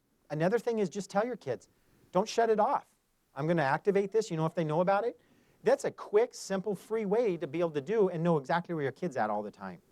You know, there's just different little things. The reality is they can just close the app, and it's not going to show them. They've got to have it, like, open it for a short amount of time or something of that nature. But just something to think about. So some of the other new stuff that's coming out there is with the branding of the girls, they're actually starting to put chips in them. They are literally taking them in and inserting GPS chipping into their body. And they can track them. They can sit in New Mexico or whatever and get online and track where they're at. They are putting tracking devices in the victims' phones. So at any point in time, they can just see where they're at. That's a huge scare factor. I mean, if you know you're being tracked, sometimes they have done stuff to girls and told them, you know, you got really high last night, you passed out, I put a GPS in you. Don't ever leave because I will find you. Even if they didn't, those girls are going to believe they did. You know, there's just a lot of things that they do. The scary reality is, how many people in here have little wristbands or Fitbits that they wear? Quite a few. It's really big. Either it's your communication with your phone, you know, like the little Apple Watch or whatever, or it's just a Fitbit. Well, if that's communicating with your phone, keeping track of your steps and letting your phone know, or you can download it, or it communicates with your computer or with your car, it's Bluetoothed in. There's Bluetooth capability. That means that some sort of signal is being sent out of that device, right? We don't think much about this. I can literally, there's something called a MAC address on all of our computers, and it's basically a number that's assigned to this device. My cell phone has a MAC address. There's no other MAC address out there. It's like a VIN number or a fingerprint. Every single device that has any capability of Bluetoothing or anything has a MAC address. There's software out there that I can plug into my phone or into my computer right now, and I can open it up, and I could identify every single Fitbit in here to your MAC address. Once I have your MAC address, I can then track you. I can go to different places and see what you're bouncing off of and stuff. So the reality of this, you know, I do a lot of internet safety presentations to parents. And at the end of every presentation, they all, you know, there's kind of the common thing about, I'm going to go home and unplug my internet, I'm shutting everything off. I don't want to even deal with it. And that's not my intent by any means. You know, my intent really is to just let you know that that stuff exists. If somebody wants to track us, unfortunately, they're going to be able to track us. We hear about the government spies and the government stuff all the time. The capability exists. It's out there. You know, my theory always is if the government wants to listen to my phone calls and wants to follow me, have at it. They're going to be as bored as I am. You know, but I'm not hiding it. I'm not doing anything illegal. And they're not going to be watching us if we're not. But the reality, again, is that stuff exists and it is out there. So, any other questions? Yes? Have you ever used traffic cam to locate certain victims? We do. I use two. I use Traffic Jam, which is by Deliver Fund. It's out there. We use that. And the other one that we use a lot of is Spotlight. It's not quite as detailed as some of the stuff Traffic Jam will do. But basically what these are they are programs that go out there and are constantly watching Backpage and the internet. So when a Backpage ad comes up, this software, in a sense, goes out, takes a picture of that Backpage, and then grabs information from it and deciphers it. So we will see things like phone numbers that are wrote, but instead of writing the numbers, they'll put like 4 and a star, and then maybe spell out 6, just trying to mask their phone number. Well, these programs decipher that, and they turn it into a real phone number. They turn it into their name, and it's a tracking device. So basically, it builds a historical database for us. Have they talked about this before? I'm explaining all that. I think that's later. Deliver Fund comes in. So some of this is kind of new. But anyway, we do use it, and what it does is it gives us a historical database. Let's say I rescue a girl in Billings, Montana. I can type her in there, and it will tell me everywhere that she's been advertised in the U.S., where she's been working, where they're traveling, as well as they actually building this information. They can generate leads for us with Traffic Jam. So Traffic cam is the hotel rooms that you can actually go. I'm sorry. I thought you said Traffic Jam. You're going to hear about Traffic Jam in a couple hours. Okay, Traffic Cam. I'm sorry. So Traffic Cam, C-A-M, is an app that you can put on your phone.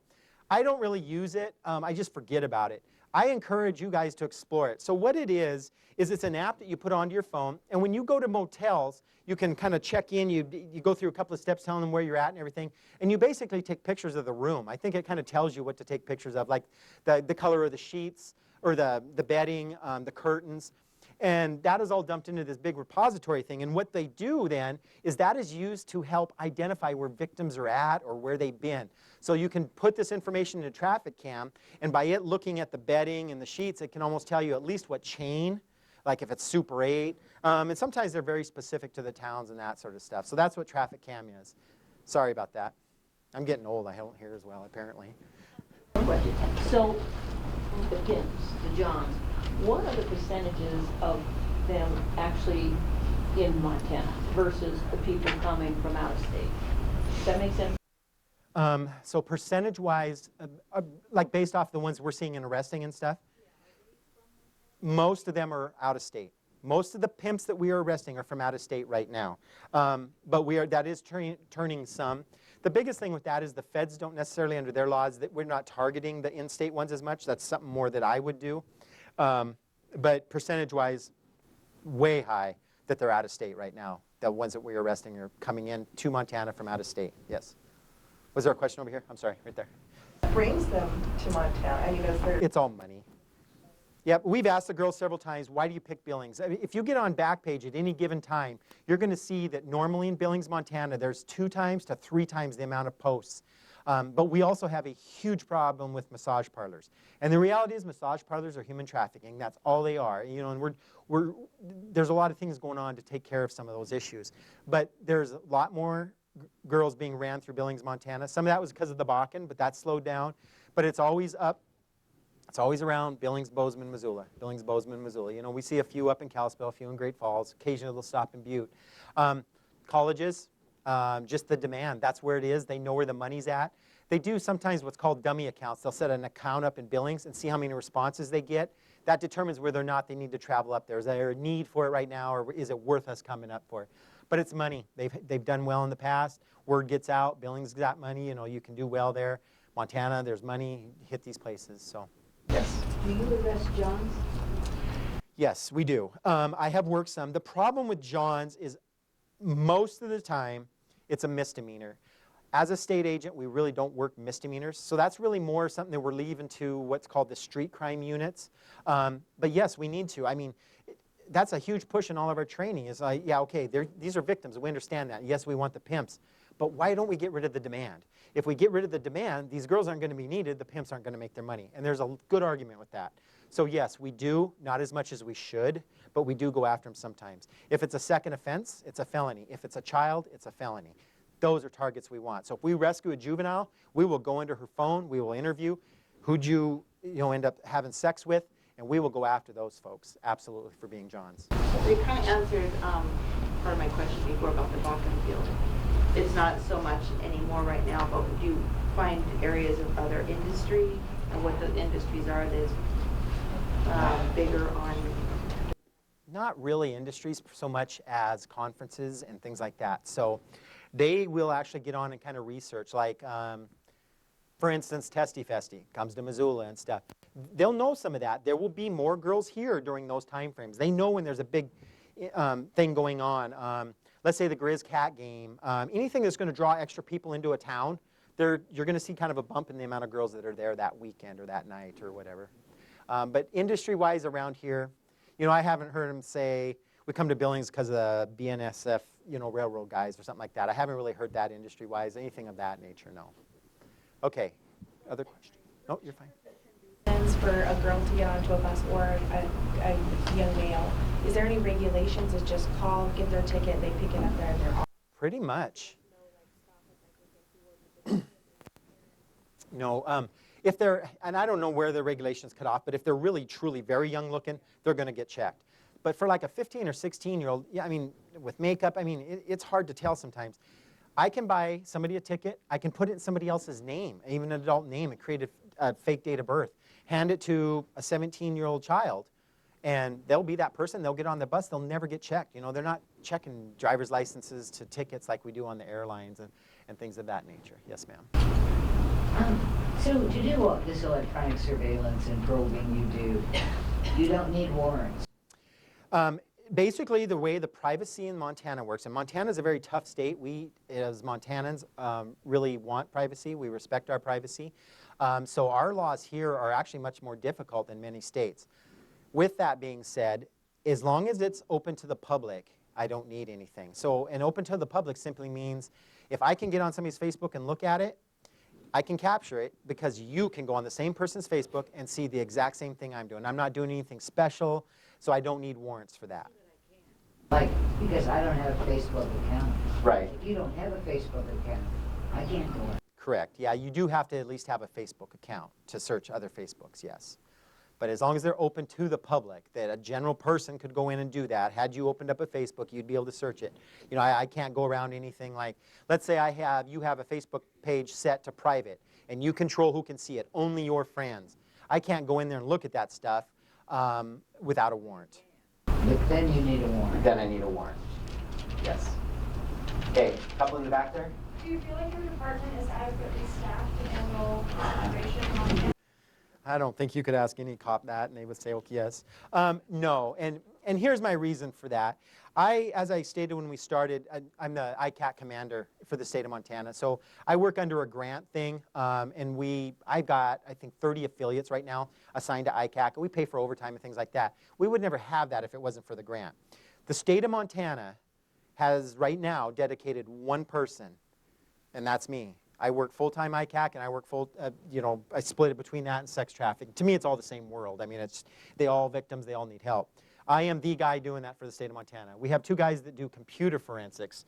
So everything we send to them, they do for us and everybody else. But no, I mean, I would love to have 2 more people. Even just 2 more bodies would be great, because then I dedicate one to ICAC. I could run my grant stuff. I'd still be able to help and run one to sex trafficking. And then we'd have a little bit better shot at it. But, we're really doing a good job. I'm not trying to put the state of Montana down by any way. Any agency, I think if you would ask them, do you think you're staffed up enough? No, we could use more. But the reality is money. So we do what we can. We've had some private donations made, because there's, that's the good thing about society. When I worked drugs all the time, is the next presenter here yet? Am I okay going? Are we supposed to be on a break? Okay. If you guys need to take a break, certainly feel that, because my time technically is up, but I'll at least talk to the next presenter. Maybe we'll be here till 5, I don't know. I can talk all day long if you haven't been able to tell. So, did I lose? I just fell. See, my mic's telling me, your time's up, buddy, get out of here. Where was I going with that? So money.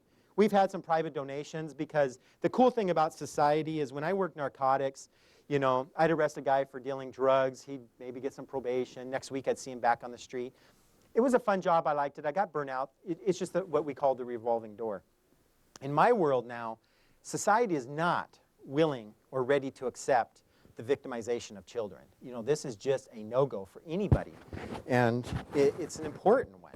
So I feel I have a very important job, because when I arrest somebody, the penalties are well worth it. I mean, if you have child pornography in the state of Montana and that victim is under the age of 12, it's 100 years in prison. 10 of that's without parole. Second offense is mandatory life.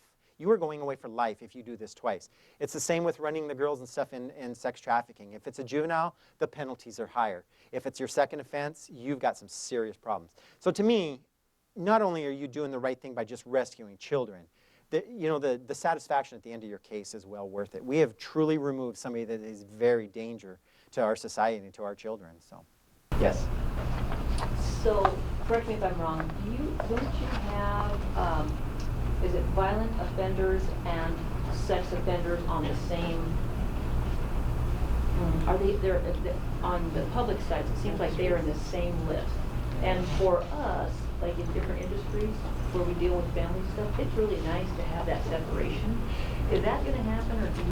Yeah, I really don't have a lot to do with that. So, like on the Sexual Violent Offender Registry Act, you can go through and look at everybody. I think you can actually search it by sex offense and list just sex offenders. You could separate it yourself with some manual checking. But no, you got to look into it, make sure, is it a violent offender? Is it a sex offender? Not just a sex offender, but if it's a tier 3 sex offender, that's scary, because they are probably going to and are going to reoffend. Are you up next? Yeah. What time are you supposed to start? 25. Okay. Another question, then we got to take a break so he can get started. I'm already almost on his time. So, was there another question? Yes. I had a statement. I didn't have a question. So I'm on the budget committee dealing with his budget in the legislature.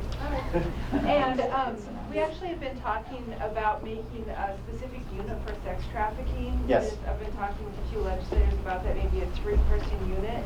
So if you haven't heard about that already, you'll probably be approached about Awesome. it. So we would like to do something more. And there's bipartisan support for that. We all recognize it's an issue. Yeah, and what I've done on the ICAC thing, as of a year ago, ICAC was Internet Crimes Against Children. We did just internet crimes. Well, the reality is children in sex industry, sex trafficking, and that's the same thing.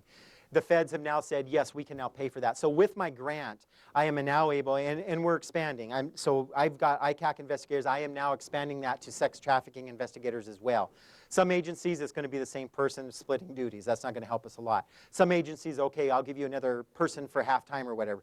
So with something like that, I mean, those steps are huge for the outcome of it and stuff. And right now we're running a lot of that stuff under ICAC because we've got a really good task force and we all work really well together and stuff, and we have to follow national standards and stuff, and it's working really well, and I hope to see some really good things. This is my contact information. I run the Facebook page and the Twitter page. If you're interested, follow me and whatever you want there. That is my office phone number. It's normally forwarded to my cell, so you can call me. There's my email address. I'll still answer questions for a couple minutes, but we got another instructor starting, so please take a break if you need to. If you have questions, go ahead and ask. I can still take some. So thanks. Our next presentation is from a parent experience and perspective. Andrea will be sharing, and she asks that we would please refrain from photos and any type of sharing, as this is a very sensitive topic, and I hope that you will respect that. Thank you very much. Hi. I've been sitting in here all day listening, and just went over to where they have the law enforcement room, and it's an emotional day. I think some of you are feeling it, and I am too, very. So I want to thank you for being here and listening to every aspect of this tragedy that's happening in America, basically. Lowell has me come and do these talks. I met Lowell about 8 years ago. I'm from Las Vegas, and this tragedy happened to my family and my daughter. So he has me come, or he had me come to this. I do talks around Nevada, basically to give a personal story to this. You've heard about victims and these girls, and you've heard words like that, adjectives. Is there an English teacher, or is that an adjective, or a pronoun, or however you describe them? This is my daughter. These girls, you could just put her name in that. So everything you've heard, just put my daughter's name in that. I would like to introduce my daughter, because when this was brought to my attention and her dad's attention, her name was used in the same sentence as the word prostitute, and it didn't equate to us.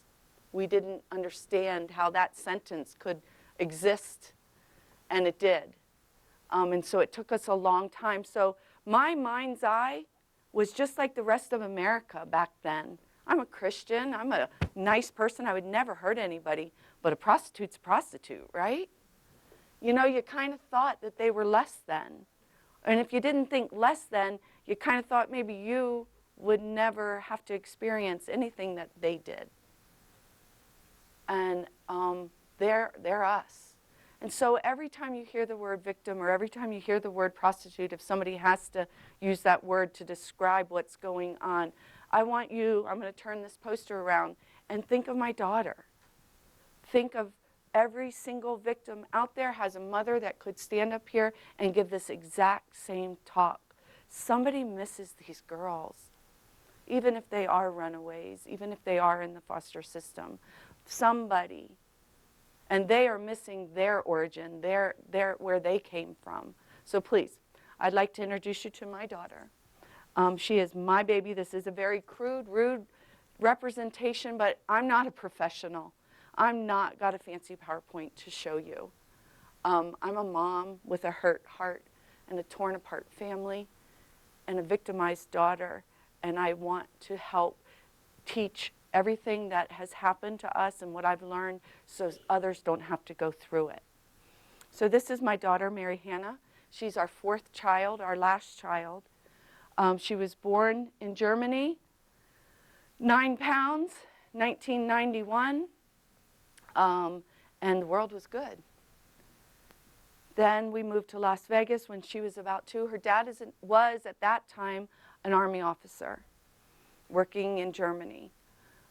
We moved to Las Vegas with the military, and she was about 2, very happy at a party.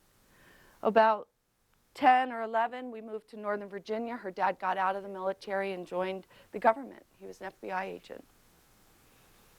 About 15, we moved back to Las Vegas, and she was at a soccer game, her brother's soccer game. We were the all-American. We are the all-American family. 4 kids into sports, 2 parents working, had enough to pay our bills, and a little extra. Life was good. Life was frantic. Life was busy. And we had a really rebellious daughter.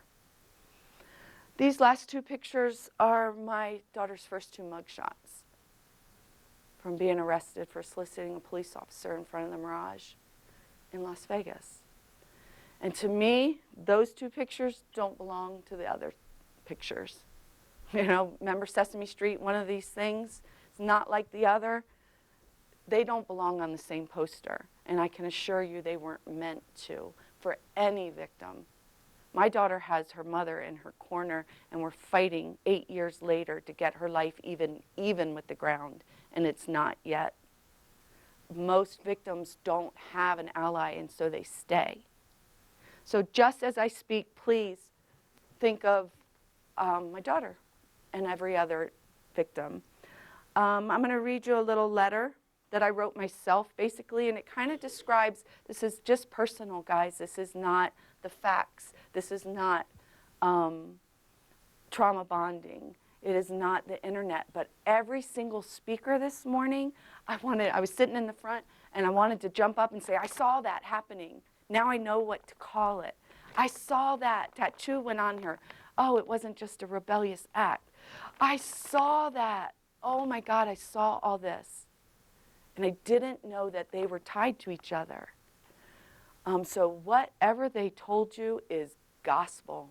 It's true, and it is real. So let me just bring you back to one of my first memories of my daughter, Mary Hannah, a young mother of 3 living in Germany as a military spouse. Life was full and definitely full of adventure. I was so proud of the family that we were growing. I sat again by the phone to call my mom. Being married to a U.S. Army infantry officer meant that was the only way that I could stay connected to my family back overseas. And was I excited to make this call? Mom, I started off, oh, Andy Grace, you're pregnant. I'm like, yeah, but how'd you know? She said, I could hear it in your voice, honey. That was the call that I made to my mom to let her know that my 4th baby, Mary Hannah, was coming into this world. I didn't know her yet, but I was so happy. I've always felt like the moment a woman finds out that she's pregnant, she is a mom and devoted to her child. To me, at least, nothing can sway the dedication and devotion, not even a pimp or a sex trafficker. To me, at least, it's almost like how your life flashes before your eyes when you think you're going to die. All of life's milestones and meaningful events flash before your eyes as a recap, kind of. It's the same theory, but in reverse. You find out you're pregnant, and you're having a baby, and all of your hopes and your dreams flash across your mind and in your heart. What are her possibilities? What is potential that her life will realize? What has been put into her heart? What is her life calling? And what would fulfill her? I'm sorry, I break down at least once. I can assure you it's not being sold. Now let me tell you about a time when I first realized that my Mary Hannah, my duck, as I call her, was not feeling so good about herself, not feeling her own self-worth, not having the empowerment, it's true empowerment, that self-esteem gives you. We'd moved away from the Army life in Germany, and Hannah's dad was now an FBI agent in Washington, D.C. Hannah was in 5th grade, about this picture, And she started to have some body image issues. I realized, looking back on it, why she started to be unhappy. She came into the house crying from playing in the cul-de-sac with the girls on the block. After calming her down, she had told me that Brianna, her friend, had spit on her. She said they didn't want to play with her because she was fat and they hated her. Oh, if I had only known now what the lack of self-esteem and how it can make young girls vulnerable, I would have acted with more vigor and more purpose. I'm not talking about the self-esteem that would make you, this is true lack of self-esteem. This isn't, oh, I'm scared I won't do well on the test. Oh, I don't like how my hair looks today. This is the kind of self-esteem that makes you void of your own will. And if somebody has a manipulative, predatory way about them, they can fill that space and use it, and that's what a pimp does. Turns out that low self-esteem actually makes young girls identifiable to sex traffickers. I didn't know that. I just thought maybe she wouldn't be the president of her high school class. I knew my daughter had some esteem issues. I didn't know that they would make her identifiable to a predator. Okay, let me tell you of a time when I began to realize that my teenage daughter was very rebellious about the time of this picture. She's so beautiful.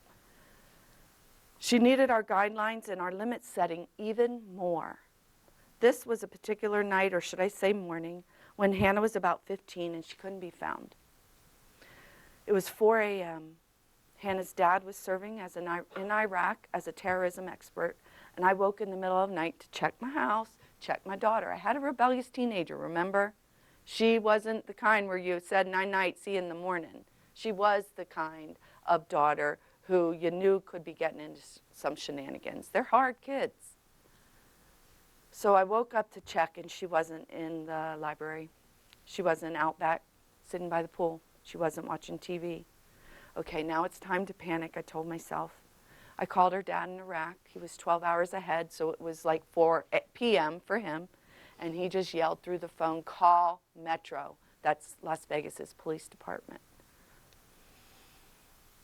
Long story short, we did get our daughter home that night, and it was the first of many panic-stricken nights. Boy, did I have one rebellious teenager on my hands. Rebellious, unhappy teen girls are identifiable to sex traffickers as easy prey.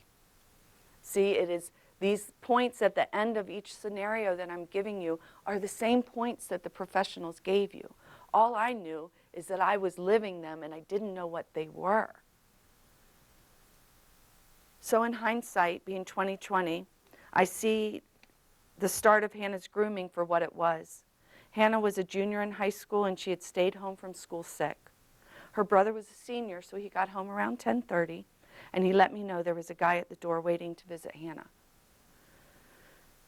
He thought he knew the guy from high school because the guy had graduated from their high school a couple of years earlier. I called Hannah and said, no one's allowed in the house, right? Like, this is not negotiable. Nobody's coming in the house. She assured me that this boy was just there to visit her because she was sick, and he brought 2 cans of chicken noodle soup over, Mom. Isn't that sweet? The trauma bonding started with 2 cans of chicken noodle soup. I didn't know what it was. I thought it was stupid Kobe giving me a pain in my butt at work, having to worry about my daughter. These scenarios were happening, but I didn't know what it could lead to. He brought 2 cans of chicken noodle soup, Mom. He's so sweet. He really likes me. Grooming 101, in my opinion. Every girl's grooming looks different, and that was just the start of hers. That wasn't it, but that was the start. He found a void in her. He identified it. He identified the low self-esteem. He identified the unhappy, rebellious teenager, and he filled that spot with exactly what she needed. Every girl's grooming looks different, specific to manipulate that girl's vulnerabilities. And these men have a way of figuring that out. They're cunning. They're very smart. There was a victim who works in Chicago now, Brenda Myers Powell. She spoke at a conference almost just like this, and I was sitting there listening to her. And she really described it so well.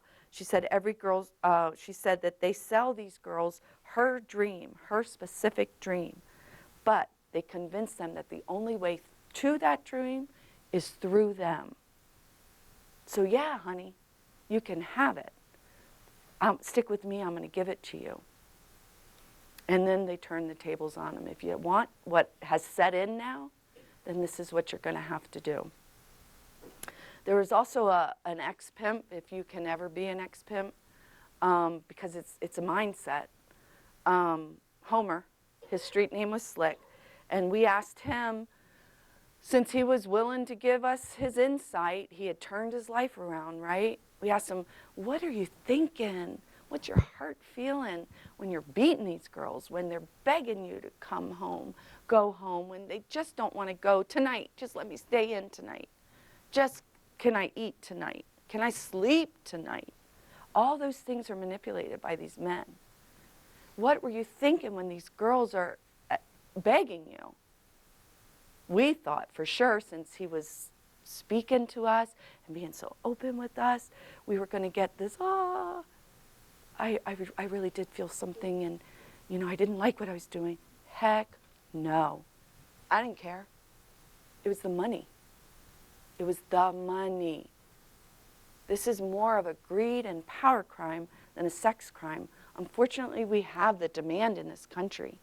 And so that is what they make these girls do for the money. If they could go out for 12 hours and sell yo-yos and bring home $1,500, that's what they would have them do.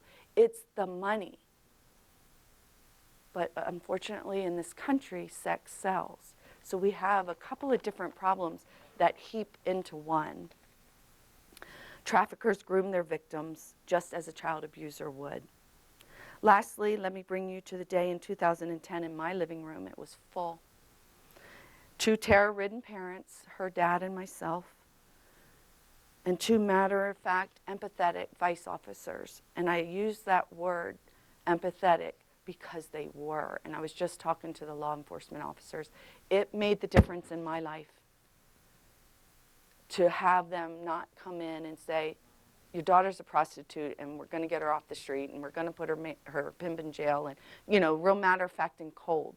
It made the difference in my life, and I believe in my daughter's life, that he showed compassion and he showed empathy, and he took a little bit more time than what he was seeing at face value.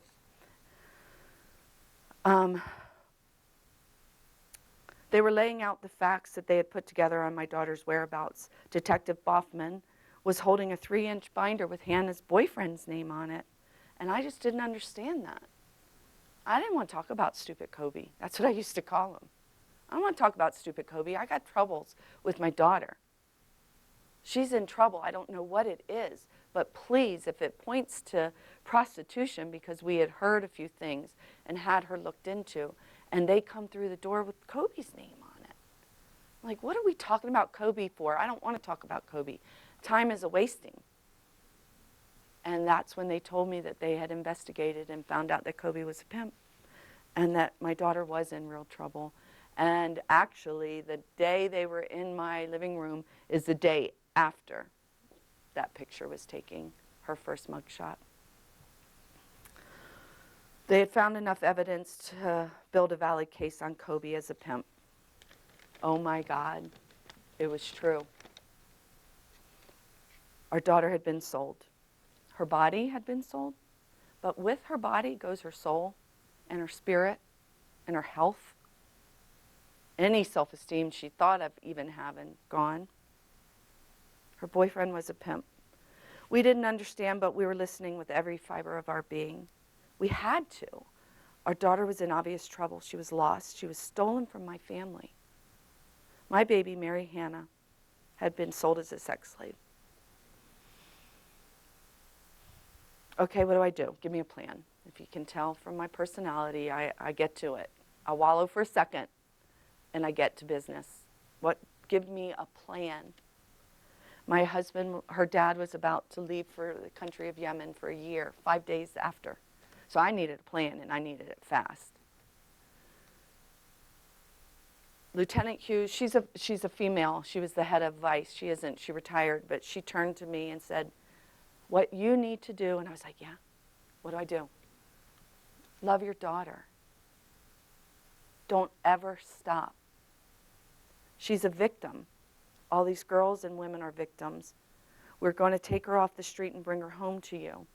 Detective Boffman then explained to us that we had had no idea the violent, abusive, evil world our daughter had been exposed to, and that she was going to need us.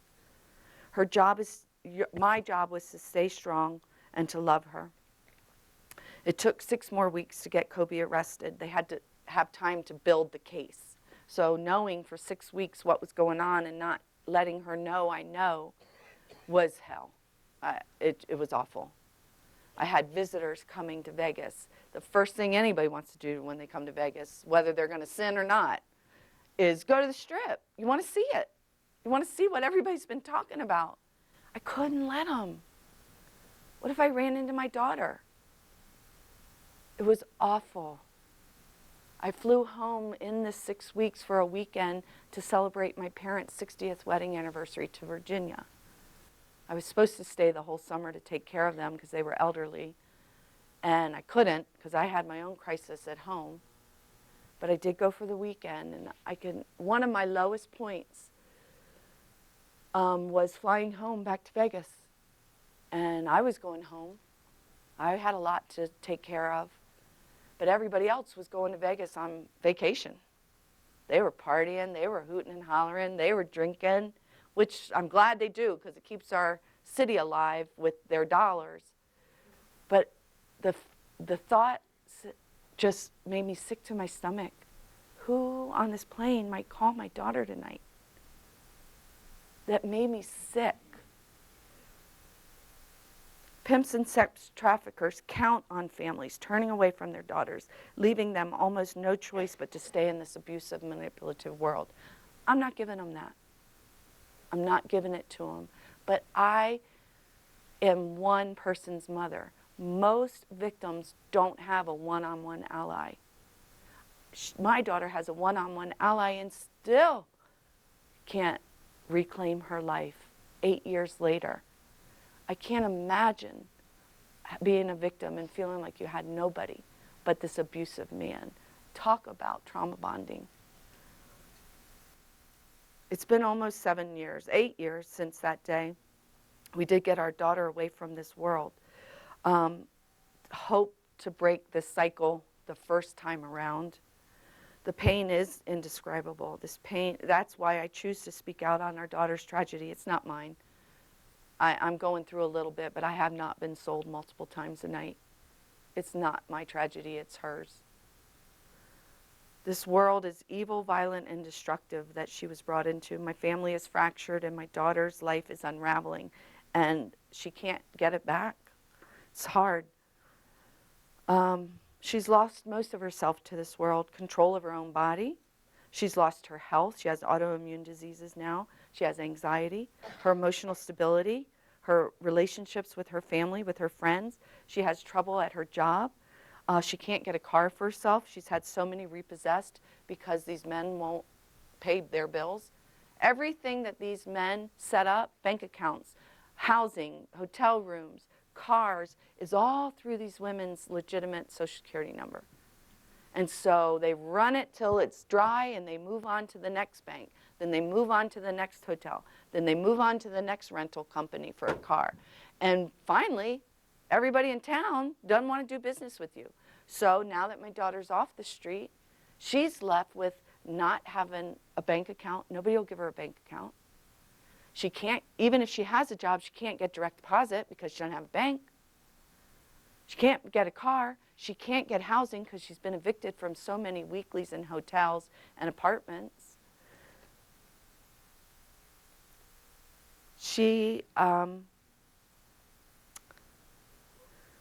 Her life's been destroyed by this greedy world.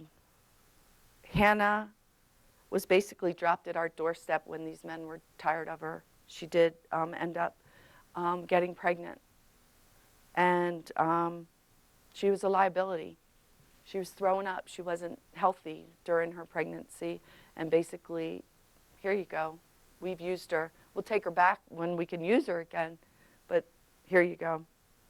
I was glad to take her in. They counted on her not having anywhere to turn, but they did manipulate and use her world, use and abuse her, and left her world in chaos. I know that you're here, and it's kind of speaking to the choir, because you're here, and that means you're interested either in just learning or helping. But I do know that you care, because you've stayed all day listening. And it's hard to hear. And I know you're here because you want to help in some way. Everybody's help doesn't look the same. I want to thank you personally for all your energies and your efforts, especially Lowell. I feel like his fight, the people who offer victims resources, the law enforcement, are here for my family. And I know after hearing of my daughter's tragedy, you will see these women differently. At least that's my hope. And that's why I expose this to people. They're victims, and they're someone's sister, and they're someone's daughter. Someone's mother now.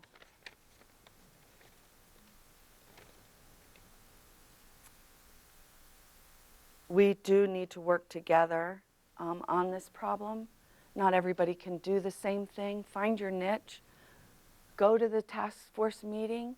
Sit and listen. Everyday citizens, I'm on the one in Las Vegas, need to go. You don't have to be a professional of any kind. And you'll hear. You'll sit for a few months and hear what it is, and something will spark you that you can do. And just, if nothing else, if you hear a joke about a prostitute, shut it down. You don't have to come up with rationale on why that joke was bad, or if you can do nothing else but say, please don't say that. That will help. I believe that society, pimps need us. Pimps need us for three main things. They need our ignorance, they need our denial, and they need our inaction.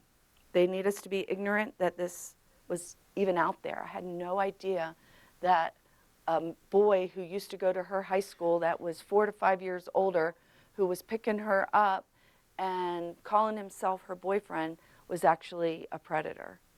They're on our school campuses. They're looking for the girl who is waiting for the ride that doesn't show up, or who's walking home alone, or who just, like somebody mentioned, they can be at the mall and they might see 10 girls pass, and they might holler a little pickup line to 10 of them, but 5 of them stop. Ding, ding, ding, they've narrowed it in. Let me give the next level of test. Let me talk about sex. Let me talk about, are you unhappy at home? Let me talk about this. And if they bite on that one, let me go to the next level. They are there at our malls, at their parties, at their parking lots, at school. They're there. So please don't be ignorant to that. They count on us having no idea what they're up to. I was ignorant to this world, and it blindsided us, blindsided my family. That is why I vow not to stop speaking out until every parent knows what's lurking. Sex traffickers need our denial. Okay, I know sex trafficking's out there. Okay, now y'all know. I bet you, because I was one of you. You're going to go home, you're going to talk to whoever you eat dinner with and say, have you heard about this awful tragedy? God, I'm glad that's never going to happen. Even if you don't say it out loud, you're thinking it. God, I'm glad that's not going to happen to my daughter, to my niece. Let me tell you, it can. If it could get into my family, it could get into anybody's family. We were normal, and we're not anymore. If they don't have your ignorance anymore because y'all are educated now, if they don't have your denial anymore because you know better, then they count on you being inactive. They count on your inaction. I'm not giving it to them. They stole what they stole from me, and I got most of her back, but they're not taking any more, and they're not taking any more from my neighbor, and they're not taking any more from you guys in Missoula. Please find a way to be active in the fight against this. I know because you're here that you're no longer ignorant. I know because you're here that you're no longer in denial. And I know because you are here that you want to join us and take action against these sex traffickers.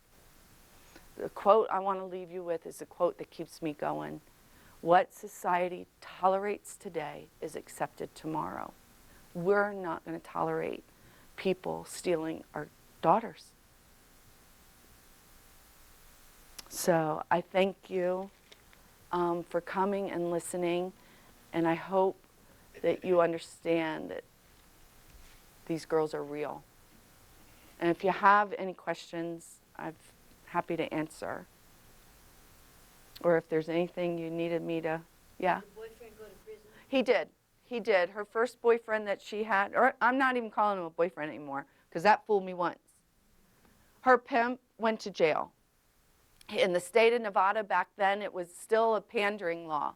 It was the old-fashioned pandering law. In Nevada, I'm a talk, especially since I'm far away, Nevada's complicit in this crime. Nevada basically says, no, no, no, no, no, Mr. Pimp. Don't do that, but do that, because it gets us a lot of money. So back then, he was given a year. He finally pled to attempted pandering. He was going all the way to court, going all the way to trial date. I was telling the group earlier, it was the oddest scene you've ever seen. They did bring my daughter home to me. And we would get in the car and go to the courthouse, because the state of Nevada prosecutes. And she would go to the defense side, and I would go to the prosecution side. These girls will not roll on these men. They won't do it. We get back in the car, go to McDonald's, and go home. She was still my baby. She's still my daughter. But a piece of her is gone. So he went to jail he got a year, but he ended up doing 2 because he was a bad little prisoner and got stabbed. And I wish I had done it, but I didn't. So he came out 2.5 years later, and she did go straight back to him. Straight back to him. She stayed for about 3 months. He tried to put her back out. She wouldn't go, so she tells me. And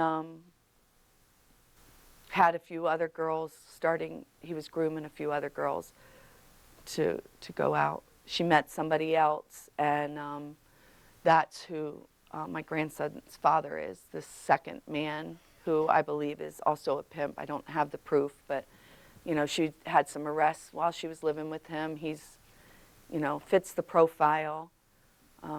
Got "Trust No Bitch" tattooed across his arm. So he's in prison now, but she's, still tied to him emotionally. Keeps his books up. I know this is a naive question, but did you ever think of sending her to Yemen with her dad? No, actually, no. I don't know, maybe it's the nuns, my Catholic upbringing, the nuns in elementary school. No. I have kicked her out. There is a limit. I'm not going to sit here and say every second that I communicate with my daughter is loving bliss. This is a hard girl. These girls build this resistance and this wall around them that is not pleasant. No, that's what I'm saying is you did everything you possibly could to help her. Does it help someone like that to get them totally out of the situation? You know what? We did think about moving, but as you can see, I'm not doing this talk in Las Vegas, Nevada. I'm doing it in, y'all got a little cute town, in Missoula, Montana. It's everywhere. It's everywhere, especially, I don't know who did the internet talk. The internet has made this just a small town, a big town problem. Yes, I did think of it. The events, and I'm thinking in hindsight right now, I'm thinking with all the factors lined up so I can evaluate them. But when you're in the middle of it, it doesn't line up so pretty. You're just dealing, you know? So in hindsight, I don't know. I don't know if she would have just gotten on a plane and come back. We didn't.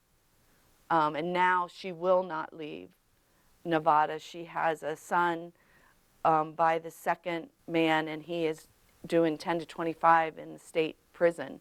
And she has to keep her baby in Nevada to visit him. She still has the emotional trauma bond. She still feels responsible for him. She still wants her son to know his father. It's sad. This trauma bond is real and it's strong. And it's harder than getting them off the street. Yeah. Andrew, did you speak to them about the importance of having your child have access to the internet? No. No. Let me answer her question, and then I will, because she's had her hand up for a while. What? We've talked a lot today about the population that's most vulnerable to this are like vulnerable girls. And it sounds like you have a really supportive, healthy family. I heard you allude earlier to some bullying. Do you see that as the main thing that kind of put her in a vulnerable place? She wasn't bullied so much. That was an example of bullying that we would call bullying now. She was kind of just ostracized more. So that was an incident of overt bullying, but she was more ostracized. And then, and I didn't go into it, when she was 12 or 13 in Northern Virginia, she liked boys. Every 12, 13-year-old girl does, and she couldn't get a boyfriend. All her friends had boyfriends. She liked boys. She felt like nobody liked her. And so what did she start doing but sexual favors at 12 and 13 to get accepted? So sexual favors to the point of sex as a minor. She still to this day says she consented, but if you know anything about psychology and the psyche, you can't consent to that at 12. So she's a sexual abuse victim without even realizing and owning that. So she has a lot of similarities with the typical runaway victim. Sexual abuse in her past that I just described, to me, qualifies. Since then, every decision and every thought that she's had has been made with a damaged psyche. And she found value and she found acceptance in sex. A guy saw that and said, let's get some money off of that. She had, most sex trafficked victims don't have a father present. Not my daughter, right? She's got a dad, he's got a good job, he's coming home every night. She doesn't fit that. Heck, yes, she does. He was never home. For good reason. He was keeping America safe. But his family, we were left exposed. And she, more importantly, was left exposed. She had low self-esteem. They do too. She was easily manipulated. And the hierarchy of needs that Lowell spoke on, I forget what the third level was, but while he was talking, she had her physical needs met. She had her clothing, her housing. You know, it was that third level, that love and acceptance is where she was. And pimp realized that. They didn't have to house her. They didn't have to, you know, feed her daily. All they had to do was give her that love and attention and take it from there. But everybody at talks asked me what would I do differently, a lot, all of it. I do not tell you this story because I'm proud of it. I learned a lot. I thought I was being a good parent, and I was a good parent. I'm not down on myself.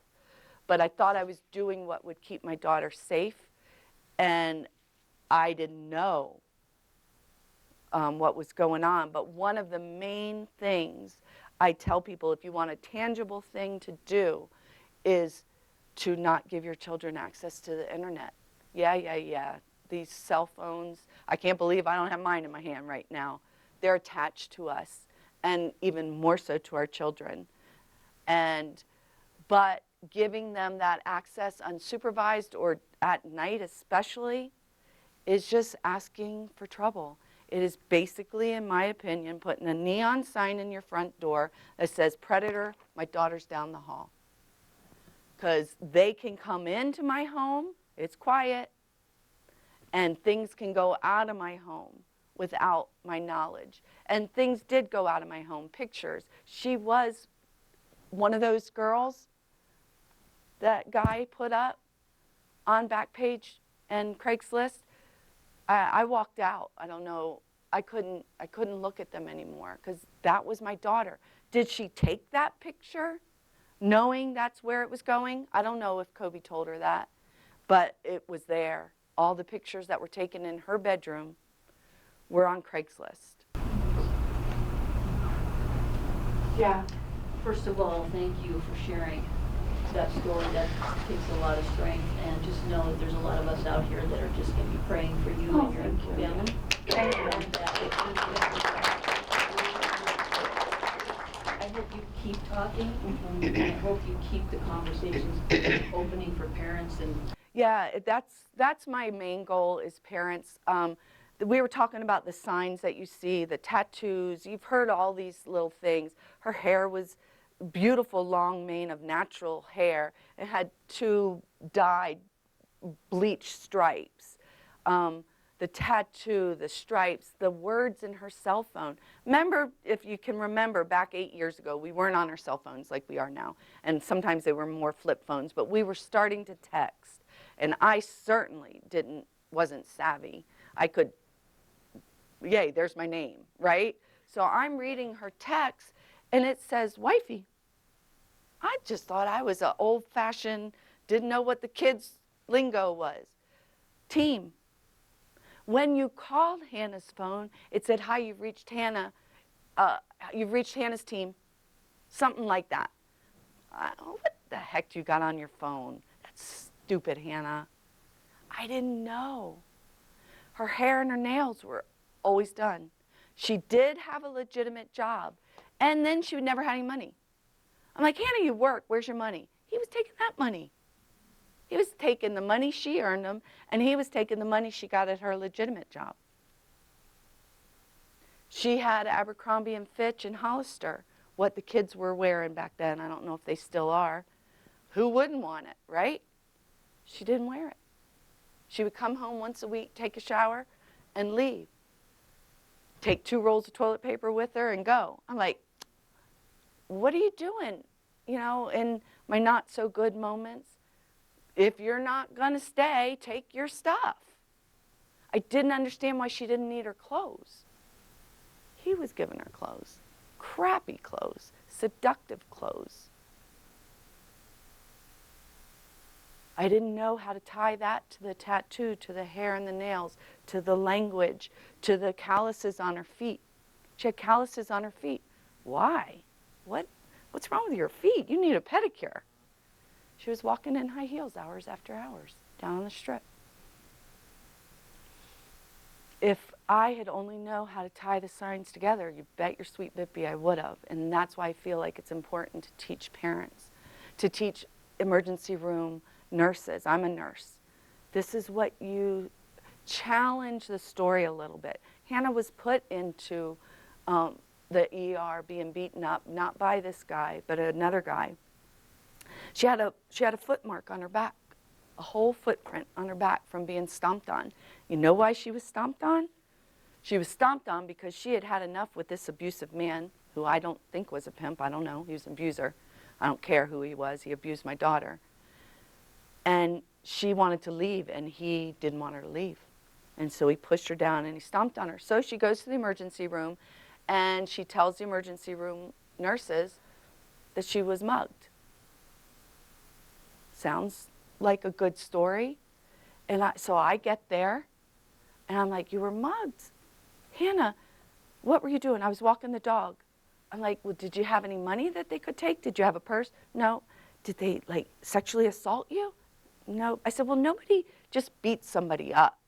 There's usually a reason. Hannah, did somebody do this to you? Yes. I went one step beyond the story that didn't make sense to me. That's what I teach nurses to do.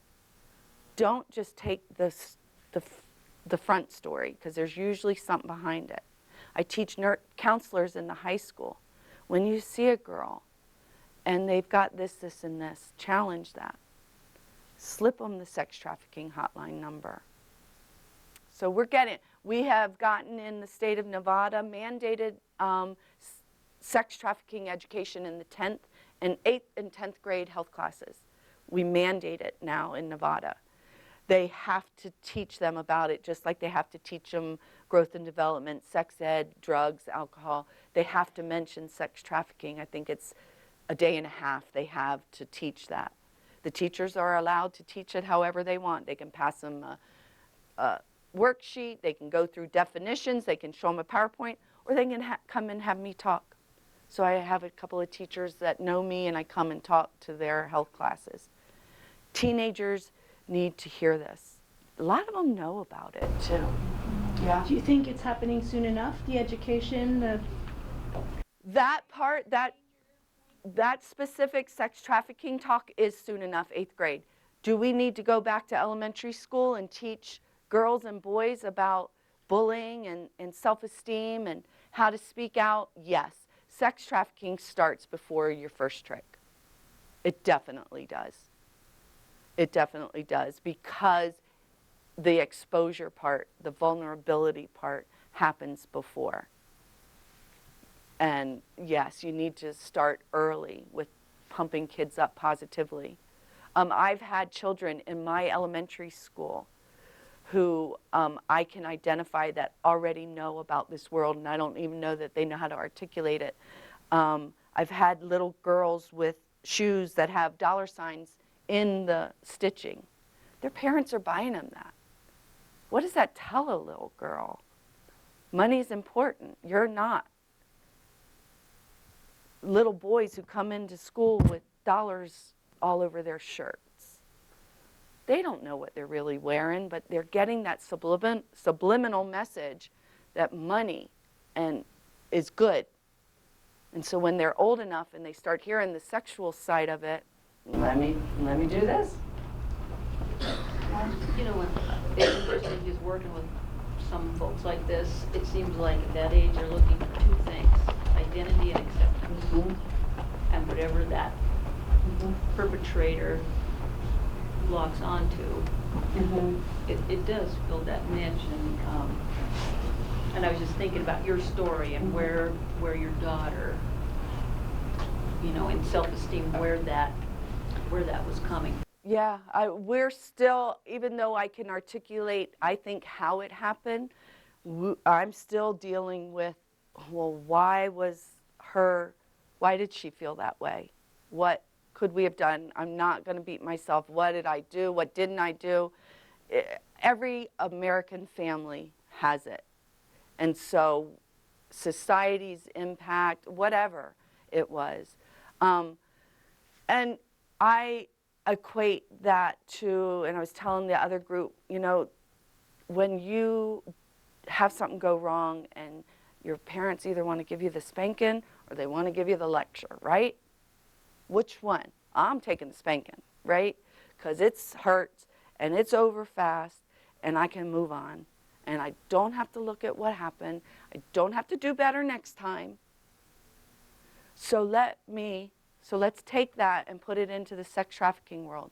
I'm going to take my spanking. I'm going to go out every night and get raped.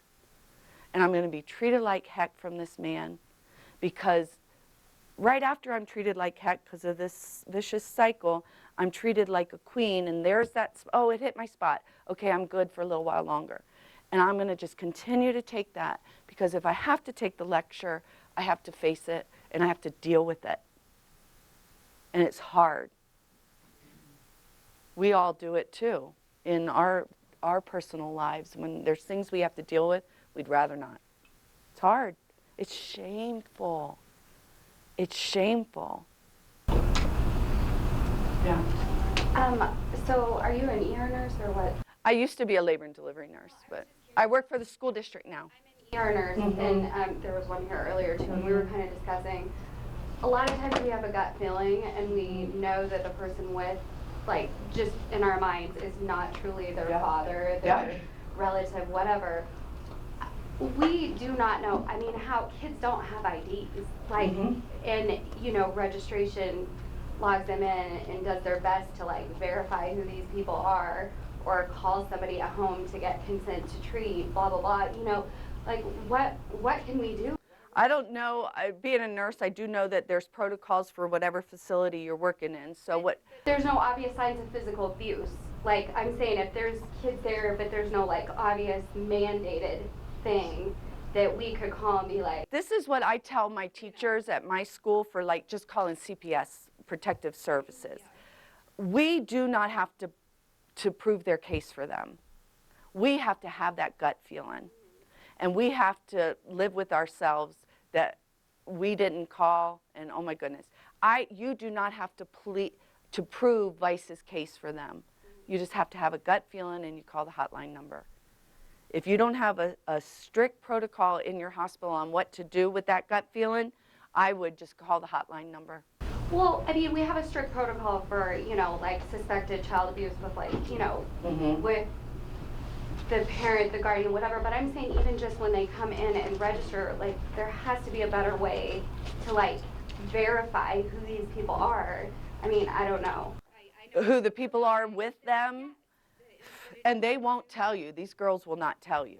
But you know what I mean? It's just a vague general statement, I know, but it seems like such a big issue. Right. And that's where most of these people are going, is the ER. And, you know, you're a kid and you have to get consent to treat them unless it's an emergent situation. But the consent is like, oh, I'm calling this person at home and they're saying, yeah, this is so-and-so, they're Yeah, I don't know. Maybe if you can't get positive ID that you would have to call police. But that would be, I mean, There's a group that's working not on real, that right I mean, now, just so you know. There is a, So there's a Montana, I work in committee the schools working too, on that, and just for you guys, because you're in a tough spot. And Montana has the highest ACE score of children broken up in those homes, so I get to interview those kids. 2 weeks ago, we had a 10-year-old that hung himself. And so when I work in the schools, you can literally feed off of just how they feel. You know what they're doing, they tell you. You turn the parents in to CPS over and over. And it's not until something does eventually happen. Right. But Montana is just so critical with having families with high ACE scores that their kids are looking to. The people outside, yeah. I don't know, in your case, I'm the kind of nurse, I'm unfortunate, but I, win or lose, if I'm right or if I'm wrong, say, oh, your story's not adding up. I'm scared that this guy's hurting you, and, you know. No, with the little ones, though, that's like, I mean, sometimes, I mean, it's one thing when you have, you know, 15 on up or whatever, to like manage to get them separated for a little bit and ask, you know. So if you have a 13-year-old or a 12-year-old come in and they're hurt and you can't get a parent, you're allowed to call and. No, you're not allowed to treat them unless you get consent, but what I'm saying is consent is not always black and white. This person here can say, oh, I'm their guardian, or I'm their whatever, or yeah, call my mom, they're at this number, like, where is the oversight on that? I don't know what the answer is. I would think that that would have to be reported if you can't get them there. Yeah, I know. Oh, I know. I know. I know. I don't know the answer. What? To that question, my husband's a physician, and we gave some information to Bill about this, so I just wanted to address that for you. Yeah. So, our understanding is that if it's a minor in the state of Montana, if you think there's threat to them of any endangerment or bodily harm,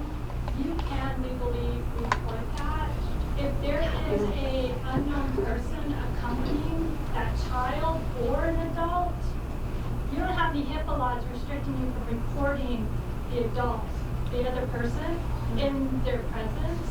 And so what we would encourage you to do is to have at your clinic, like Guy Baker's number, and say, we've got a suspicious situation here, and get your security team involved to go get a license plate or to catch the cameras.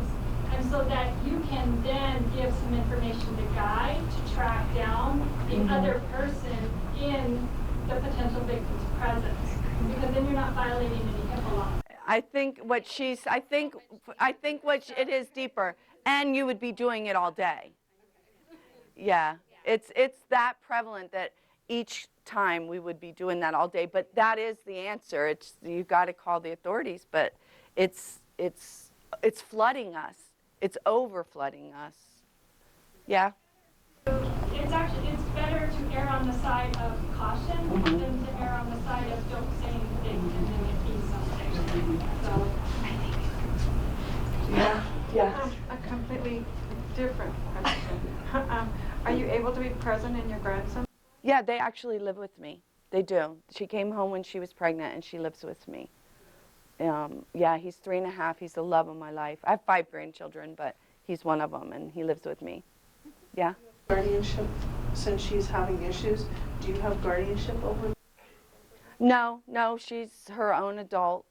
We did talk about I need to get something in case she's not around for him. I guess that's what I'm saying. I mean, I don't know if you can speak to her any other law enforcement, but I mean, when people come to the ER and they're asking for treatment, they're like, well, I'm their guardian right now, or I have them in custody because their mom's so-and-so, whatever. Don't they? They should have. And a conscientious person would say, I'm her guardian, look, it's here. But they don't. And then that's a red flag. That's a red flag. Because when I get my guardianship for him, bet your sweet bippy it's in my purse and I'll be able to present it to an ER. So if they don't, and you got that gut feeling, the guy's going to get a lot of phone calls, I guess. It's sad. It's sad that logistics are hard. We've got it sunk in that this is a problem and we want to help. Now it's logistically, what do we do with all this info? So you've got like 10 minutes left, but I want you to address with this group, because you said every time I've heard you, you talk about people ask you, has this affected your family and how has it affected you? It's affected my family. Unfortunately, it's affected us. It hasn't destroyed us like it has my daughter. It's a distinction, guys. I am not going to say that my life is affected as much as hers. I can't imagine being a victim. I can't imagine being raped once in my life. They're being raped. If you are sex trafficked, you are being raped. And so that's multiple times a night. But I used to give talks, you know, when it first happened, and I was a fiery little spitfire, and I would be asked that question. I'd say, nope, didn't affect my family. Yeah, I'm divorced, but it didn't have anything to do with it. No, her siblings they don't talk to her much, but it doesn't seem like it affected them that much. You know, nope. A couple years later, my thought process and my heart and my knowledge of this evolved, and my answer was, yeah, it probably had a pretty good effect on my family. Didn't help. Now, heck yeah, it blew my family apart. And just like a victim, I'm a victim too of this, and it takes a little time to have what happened set in, to mull it over, and to be able to let it out in a safe way that you're not going to fall apart. And I haven't been sex trafficked, and I have a difficult time. It took me 8 years to get to this point. I can't imagine having what they have to deal with, being able to let it sit in your body, then organize it and mull it over, and then be able to let it out. I can't imagine. It blew our family apart. I say that all relationships, whether they're best friends, whether they're siblings, whether they're husband and wife, co-workers, all relationships have little cracks in them. Nothing's perfect. And so when you take a crisis and you put it on that crack, two things will happen. Either the people involved will bond together and be stronger, or it'll blow them the heck up. And it'll be in a million pieces. And unfortunately, I feel, I can speak from my experience, that's what happened to my family. And I think that's what happened to my daughter's life. And to go find a million pieces and put them back in the right order and be a functioning adult, that process to me would be undoable or unable to be done. Yeah. I'm just curious if you can account for what her life looks like now and how her life has gotten better since you've had her back. Well, her life is productive. She still won't speak of this. She still, I believe, has the trauma bonding. We were in a position, he loved me, I loved him, we needed money. This happened, you know, and I'll clean it up here, but to the law enforcement officers, I got a little more crude, and I said, well, why didn't Kobe go prostitute himself? Why didn't he sell himself? If you two needed money, why wasn't it he who did part of this? Hannah, this was a manipulation. And actually, it was the wrong thing to be saying back when she first got brought home. I wanted to shock it out of her like it was shocked into me. Like maybe if I just shock her, she'll see it. Oh, yeah, he did sell me. Wrong thing to do with these victims. Wrong, absolutely wrong. And I learned that through trial and error. She won't speak of it yet, but she did come home when she was pregnant. Thank God for my grandson. The love and the stability that her 17 years of family life, she pulled on some of that and came home. So that's step one. And then she had this child, that's step two, in my opinion. She went to a trade school, 10-month every night, faithfully went, and became a medical biller for a doctor's office. She goes to that job. She's had it for years. She's their star employee. She's a wonderful mother, but she's a broken woman. So she's kind of, I think they can compartmentalize. And she's a mom. She's an employee. She's a good friend to her girlfriends. She and I are building our relationship back. But the piece that I believe is still hollow is her. So she doesn't really have plans. I ask her, I help her try to formulate them, and it's too much. She doesn't make a decision. She cannot make a decision. They were made for her. She doesn't think she knows enough to make a decision. And she wasn't in this life for 5 and 10 and 15 years. Thank God. She was in Nevada, and I could see it, and we figured it out within a year and got her out. I can't imagine after 10, 15 years of this, how these women deal.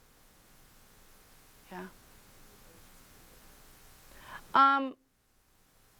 I thought when they brought her home the first time she would never go back. Because she said, that'll never happen to me again. And that was the end of her talking about it, and it did. She did go back. I'm not so scared that she will go back. But she still got her big toe in that world. She still tied the trauma bond with her baby's father. She still goes to parties that, you know, men try to get women to come to for free. And she still has some red flags that I'm scared of. Yeah. But I don't, you know, I want to believe no. But, yeah. I think she would go back if she didn't have some support. I think she definitely would. And everybody's like, you know, she's done some things, and how can you let her home? And first of all, she's my daughter. But I feel like let's break it down to a half hour. Every half hour that I give her normalcy back is ammunition for the pull it's like a drug addict. Every half hour, every half a day they go through clean is ammunition when their drug starts calling. And so I feel like I'm giving her ammunition. I don't know if it's going to be all she needs.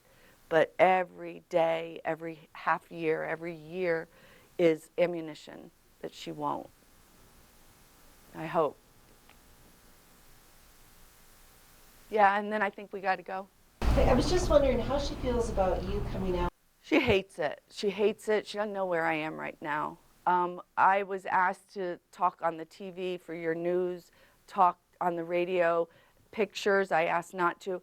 I used to. When she wasn't home for 3 years, I used to. My face was all over Nevada.